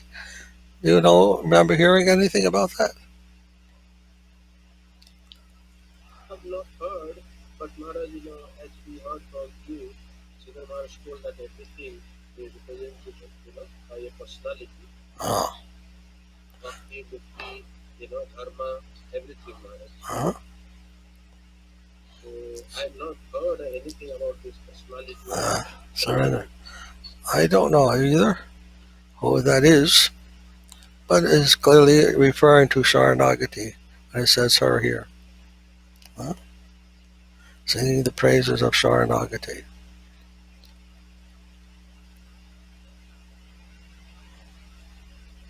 I'm only hesitant to say Radharani because Radharani's mood is not, it is explained in the previous verse there, that one cannot conceive of oneself as belonging to him without unconditional surrender. Of course, Radharani feels that she belongs to him, but there's higher sentiment also within Radharani. I don't want to mention that now, but it's possible she also has that sentiment of belonging to him, and even a higher sentiment of he belonging to her. Right? Anyhow, we can think of it like that as Radharani. Then what else? In the next 50, it says Sri Sanatan Jivhadi Mahajana Samharitam Api Chain Nicha Samspristam Piyusam Piyatam Buddha. Even though touched by one as lowly as me, please, O learned devotees, drink this nectar gathered by the great souls headed by Sri Sanatan and Sri Jiva. So Sridhar Maharaj is telling about himself here. Even though I am expressing this message of Sharanagati, and I am not very qualified, he's saying like that. Even though this message is being delivered by me, then please take it anyhow.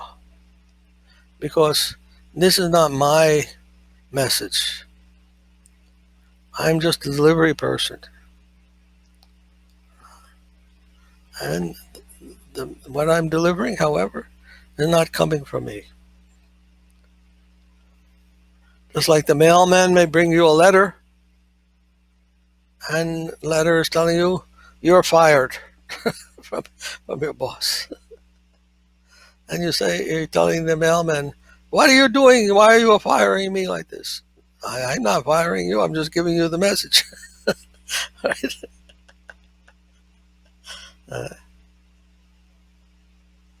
So like that. We may not be qualified to for that message that we're delivering, but the message is qualified, has the potency, despite our disqualification. So in a very humble way, he's presenting it like that. This nectar is coming from the highest devotees, Srila Sanatan and Jiva Goswami, who kindly accepted on because of them. Don't think any less of it, because I may not be the exemplar of that. Of course, we accept Sridhar Maharaj, the exemplar of those things. I like the incarnation of Jiva Goswami. Just like they used to think of Saraswati Thakur, and Jiva Goswami himself. He was so learned, had so much knowledge and wisdom on what the message of the Vedas, and the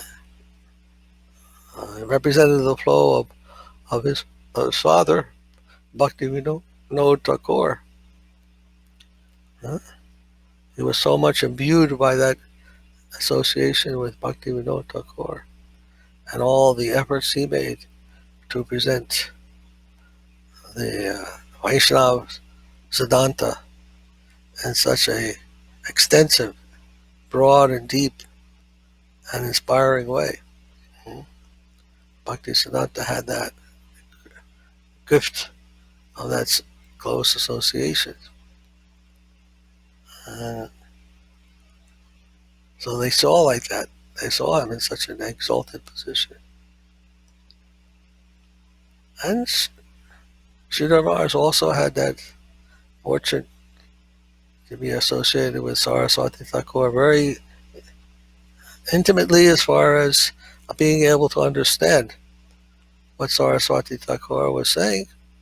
So much so that the disciples of Saraswati Thakur used to come to Sridhar Maharaj and ask him, "Can you please explain to us what Saraswati Thakur was explaining?" And he could. He had a good memory, and he could remember everything and explain to them. And they all respected him for that.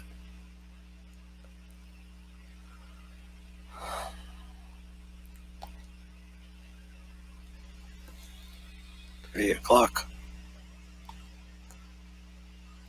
All right, so that is the ending of the first chapter of this Prabhana Jivanamrita, and it's called the Prelude to Approaching Nectar. The Prelude to Approaching Nectar. So this is the prelude or prelude. Now the actual nectar, diving into the nectar will begin. This is already nectar, right? We don't even get there yet, and it's already such nectar is there. And now what is awaiting us? That will come in the next chapters.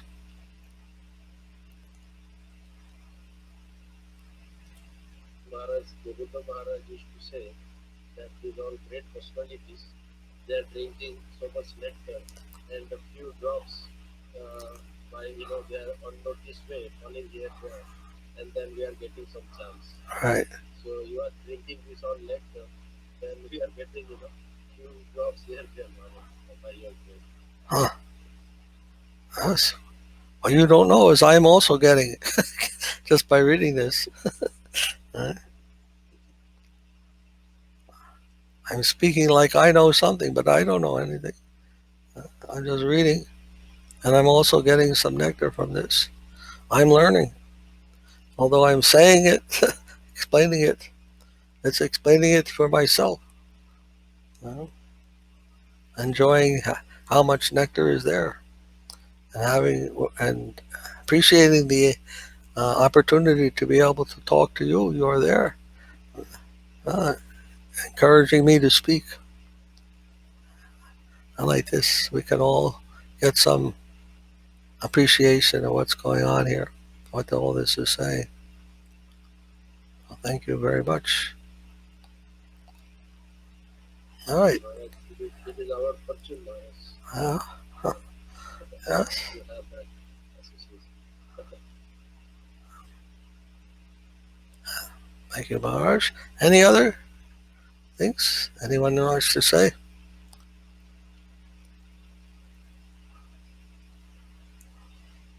Maharaj, Yeah. today I was getting a call from one Jaina, you know him, Who? Surendra was Jain scientist. Okay. Surendra Pokrana, Oh, yes. and he was discussing with me because in India there is some concept is going on about self-sufficient. Okay. Like Yes. you have to be self-sufficient, Right. and they were propagating that in the group. When I wrote this self-sufficient concept is propagating ego concept, because jivas can never be self-sufficient. They're always dependent on the absolute. Mm-hmm. Ourselves can never become self-sufficient. Mm-hmm. Then there was some discussion in the group about Jainism and Vedic Dharma and all these things. Then he also was calling me and asking, in Jainism they say that there is no origin, and in Vedic science we call there is a personality as the origin. So there is a difference like that. We are saying there is no origin. Yes. Yes. Plato also thought like that. Everything is eternal.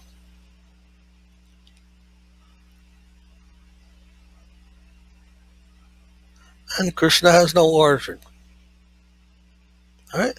Who is the origin of Krishna? Does he have an origin? No. So there is a conception like that, without origin. There's a plane in which there is no origin. Who can think in that way has a very high conception. We have to think. They have a very high conception. In this material world, there's an origin, no doubt. Therefore, as explained in the Gita, that which is born will also die. And that which dies will also be born. So birth and death belong to the mundane conception of life. The place beyond origin and beyond death, that is an eternal plane. So we have to understand carefully what they mean. They may say there is an eternal platform, but what is that? Eternity is not the highest thing. Let us say they have reached the eternal platform. So what? We have Sat, that's eternity, and we have Chit-Ananda. You only have Sat, then what is good as that? I think that's very high plane. They're also saying there's Chit-Ananda, an unborn plane that is also full of knowledge and full of personality and love. Then which eternity do you want to reach? The eternity where you just sit and do nothing forever? That is what he was saying. They do nothing? What is the benefit? No, eternity is not much for a devotee.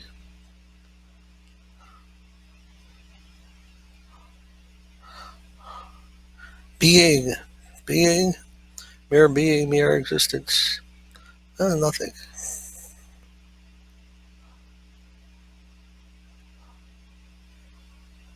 Becoming God.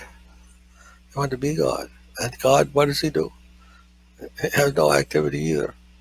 He may know everything. So you can have eternity, you can know everything. Is that enough?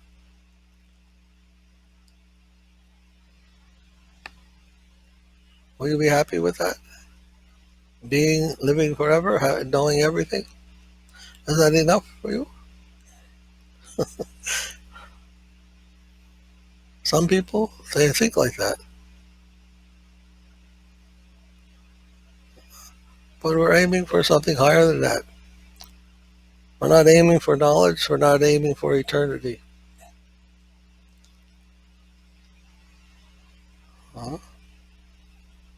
Rasavai Saha. We're aiming for that. That rasa, that highest sweetness. Where is the life that relishes sweetness at every moment? Spontaneous, loving sweetness.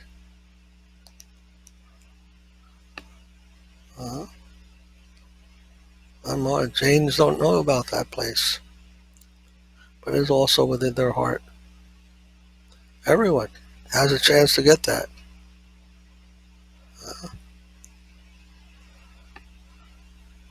But they have to come to the Vaishnava Acharya to know about that and then know how to get that. And we have to listen very carefully.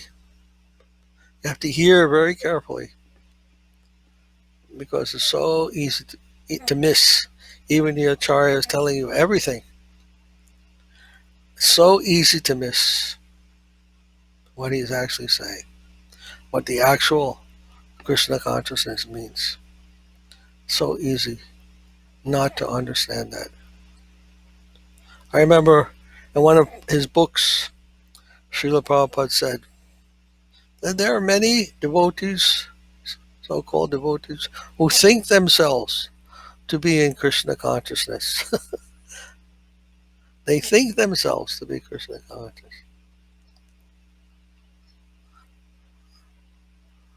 And that's idols of the mind. They think themselves. And what does it mean to actually be Krishna conscious? That Guru is telling us, but how many people can actually catch it? Because of so much conditioning. Even when we come to Guru, even when we accept initiation, but that actual entrance into that plane, that Sharanagati, that will give you the conception. When there's actual Sharanagati, when there's actual surrender, then the conception that I belong to Him may come to us. That proper conception. So it's not just chanting mantras, reading books, preaching, whatever we may be doing. Not enough. The conception, proper conception has to be there. Srila Maharaj used to talk about shooting bullets, blanks, chanting Hare Krishna, Krishna Krishna, like that. So they're like shooting blanks out of a machine gun, you know? You can shoot so many bullets out from the machine gun. But if they're empty, bullet is empty, no pellet in there, then it won't kill anybody, it won't hit anything. So our chanting must also be backed by the proper conception, and proper conception means Sharanagati. Actual surrender and carrying out the will of Guru, the will of Krishna. And rising to that spontaneous platform, Raga Marg.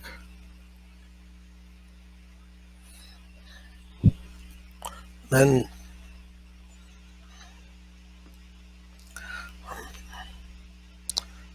we might have some substantial thing. And devotee, he doesn't know he's even there when he reaches that platform. He goes to spontaneous and not based upon gyan. No room for that even there.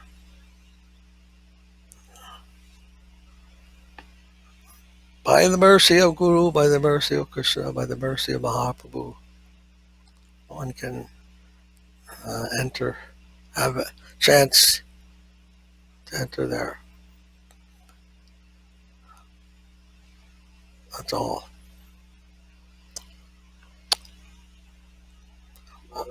Yeah.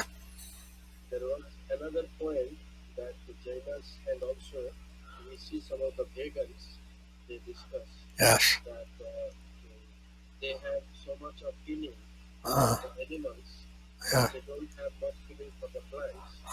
And that also we were discussing in that group.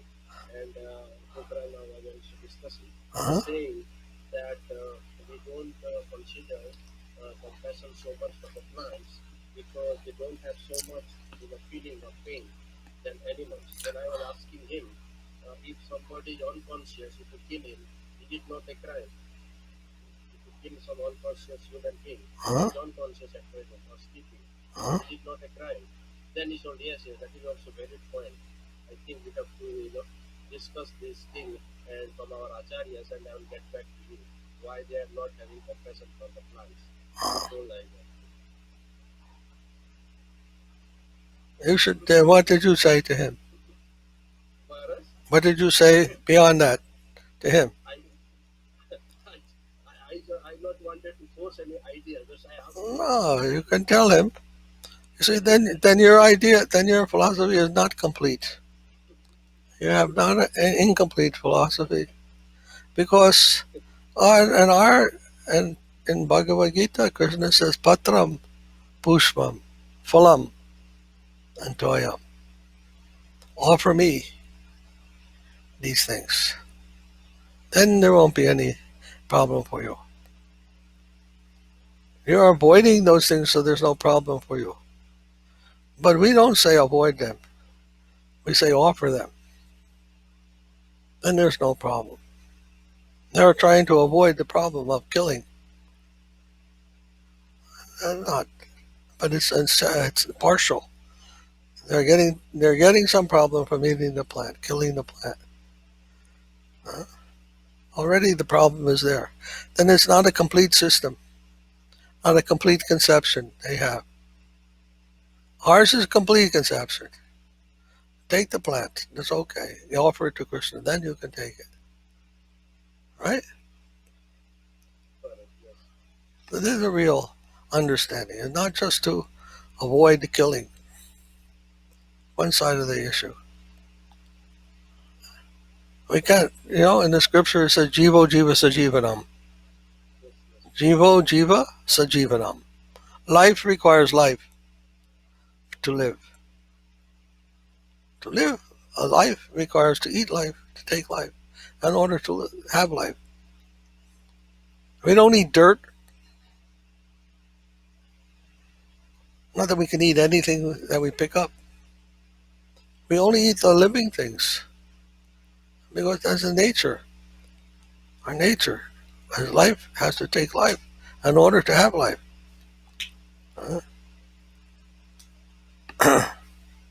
So the point is not that we don't want to take life. The point is that we have to offer everything to Krishna. Our own life, plus all other life.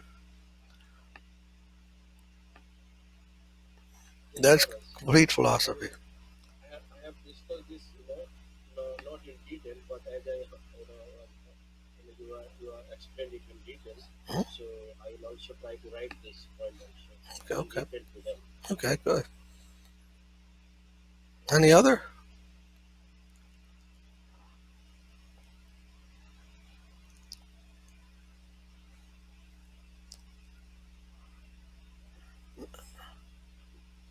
No other questions? Maharaj, I heard some saying you treat the grains only fallen from the plant. If it is field, they go and they collect grains fallen from the plant. Yes. So that you don't pluck anything. So they don't what? Yeah, they don't pluck from the plant. Whatever falling from the ground. Oh, whatever falls from the tree. Yeah, on the ground, they pick up only those grains. I see.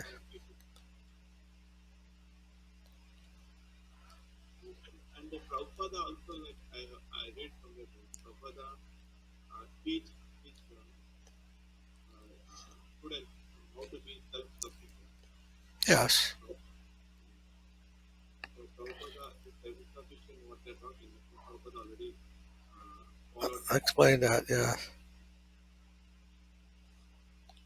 Yeah, no problem. When you are self-sufficient, then you don't have to take the milk from the dairymen who abuse the cows. Sometimes they may abuse the cows, and you're taking milk. Then somehow you're contributing to that abuse. But if you have your own cow and they're taking care of them nicely, then you don't have to participate in that activity. So it also nice. Huh? Is it possible nowadays for us in the big cities, in the suburbs, to have a Yes. Yes. Not possible, yes. Not very practical. I mean, like, if somebody lives somewhere accessible over in a farm, yes, that is something.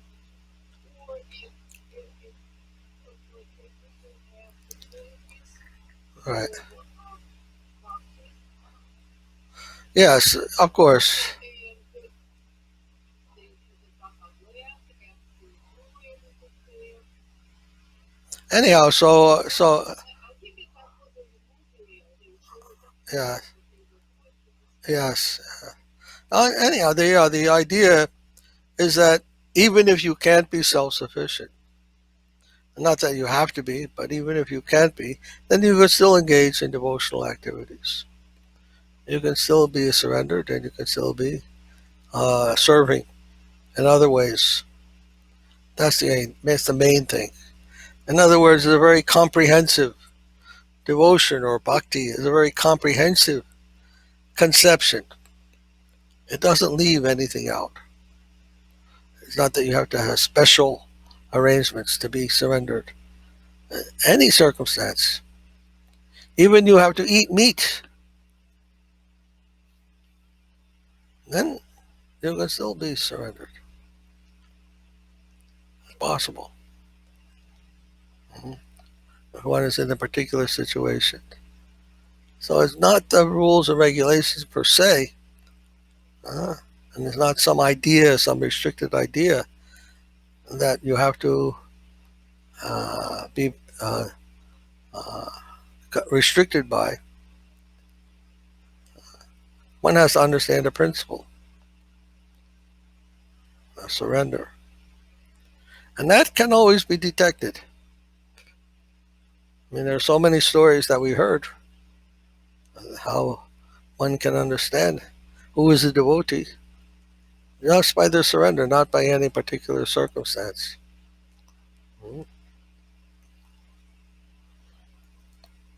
Not that there's a formula. If you're following this formula, then you're a devotee. No, not like that. That surrender, that sharanagati, has to be there from the heart, and it has to be genuine, connected with that higher realm, connected with Krishna. Krishna is a reality, the beautiful. One has to be connected with reality, not just in the mind saying, I am connected. Actual connected. There, why not? Why should we not be able to come in touch with that? That is the Acharya, who is teaching the authentic, actual connection. Hare Krishna. Maharaj, What? I was remembering some things in the Siddhar Maharaj story. Okay. That whatever you do, that brings some kind of reaction in the environment. Mm-hmm. So if we are engaged in exploitation, then definitely whole environment is also getting some influence of that. But if somebody is, like Krishna conscious way engaged, that influence is also bringing some good like that in the reaction there. Right. Yeah, devotees have some effect on the environment, no doubt. Who is devotee? Their behavior, even they don't preach or anything, their behavior is having some influence. Mhm. Yes, yes.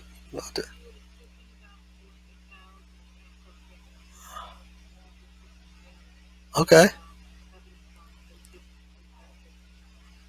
Yes.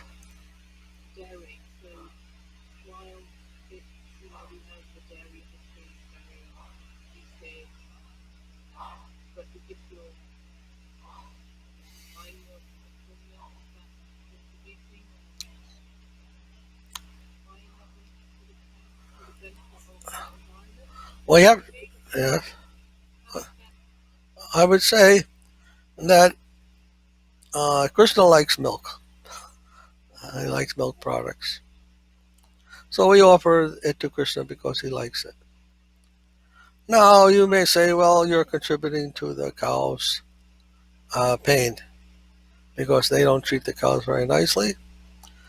Of course, I mean, I don't know. I mean, there are those who don't treat them, and there are those who do treat them nicely. Even in the dairy farms, they understand the cow has to be treated very nicely, otherwise he won't give nice milk. So they do care for them to some degree. But anyhow, I think of it in this way, that cow may not be treated as perfectly as they should be, but if we're offering his milk to Krishna, I think he gets some benefit, or she will get some benefit. Whereas if she just producing milk for karmis, and they're taking the milk, drinking, and then they take the cow and kill, the cow doesn't get any sukriti, any benefit from that either. So we have to take the misuse of the bad bark in that way. Huh? All right. At least this milk is going to Krishna for his satisfaction. Maybe that cow will also get some benefit. We're praying like that. And Krishna knows. He knows our intention. And he knows what's going on. You're not stupid and not ignorant of the situation. So I think an overall effect will be very beneficial. That we are offering to Krishna and then offering the prasad to others also. Uh, yes. Oh no, what issue? Okay.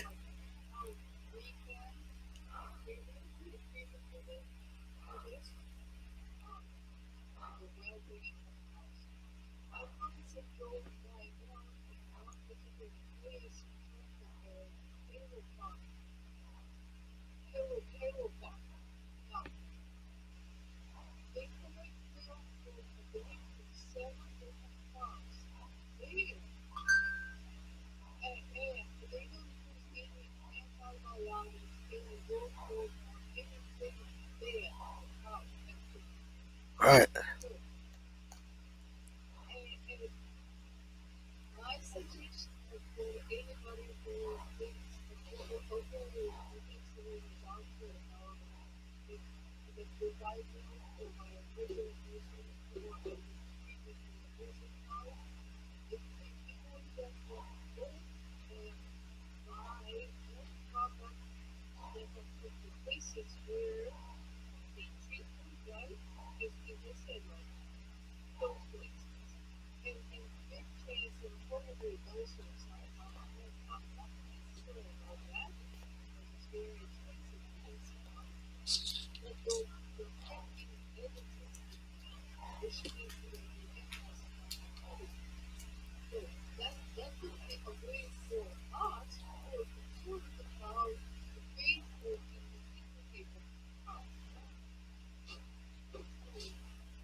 Okay, I can hardly hear what you're saying, but I think I get the point. I think I get the point that you're making. Anyone else?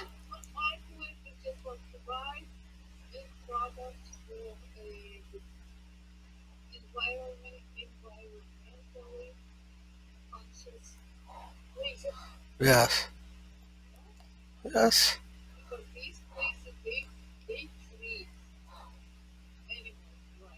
Mhm.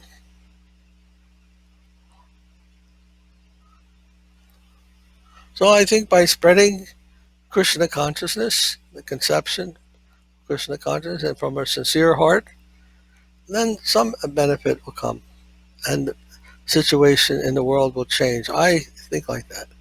Just like the example is given in the scripture, if you put water in the root, on the root of the tree, the whole tree will benefit. So we're trying to direct all our attention to the root, and then we are confident that by doing that, everything else will be accomplished. We have seen so many changes in the world. At least I have, from early days of ISKCON and Prabhupada's preaching in America. America has changed in many ways already. So many changes have been made. And I think it will go on like that. Positive changes, negative things also, but anyhow, some positive things have been occurring, and I think in a more spiritual direction. And I take that. I mean, we're not big revolutionaries changing the world, but we're doing our chanting and we do our preaching and we try to live by an exemplary way that will benefit us and others. I think they come in contact with, they are also benefit, and we don't know. It's just like this virus, it's spreading. No, people don't know how it's spreading, but it's spreading. It starts with a little thing here. One person has it, then another person. It spreads like wildfire. Then why Krishna consciousness isn't spreading the same way? It is. Right? We don't know how, but it will spread. On my understanding, my faith is like that. And why not? It can be like that. Of course, it's not so simple as a virus spreading, but anyhow, the consciousness can have an influence on other consciousness automatically. We don't see or may not understand how it happens, but it doesn't stop it from happening. So you try your best, you do everything with a very sincere heart, and then the effect will be there. You can be sure of that.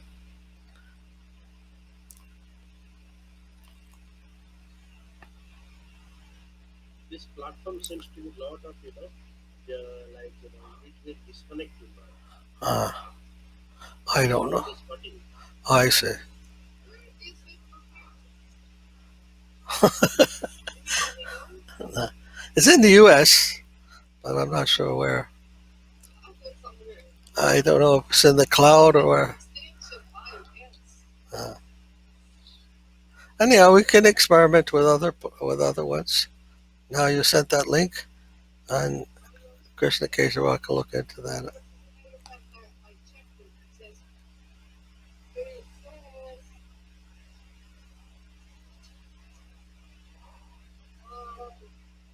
holds up to 100 participants.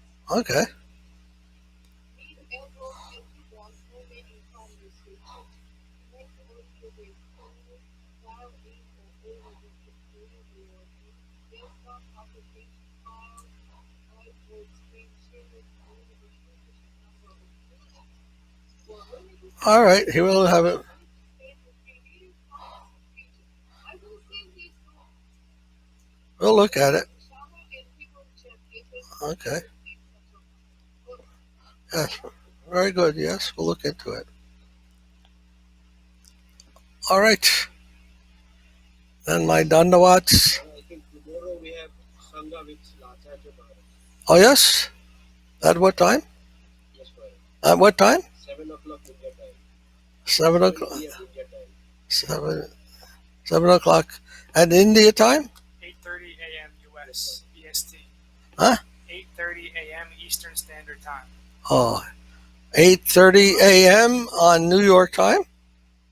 New York time, 8:30 a.m. So if wherever you are, you can try to adjust if you like to watch it. That's on Zoom. So Ras might not be able to look. Send the details.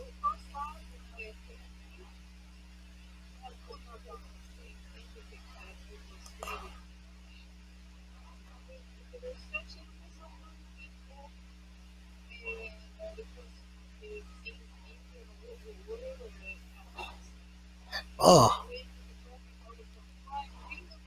The message I received. I see.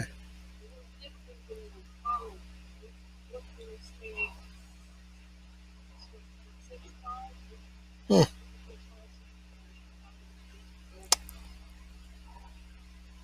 Yeah. Unfortunate. Technology is not so advanced as we really need it to be. Anyhow. All right, you can try if you like to see. Maybe some days there. Send the details on the chat, Maharaj. Okay, good. Thank you, Maharaj. Thank you, all devotees. My humble Dandavats. Dandavats to you all. Jai. Hare Krishna. Jai Gurudev Ki Jai.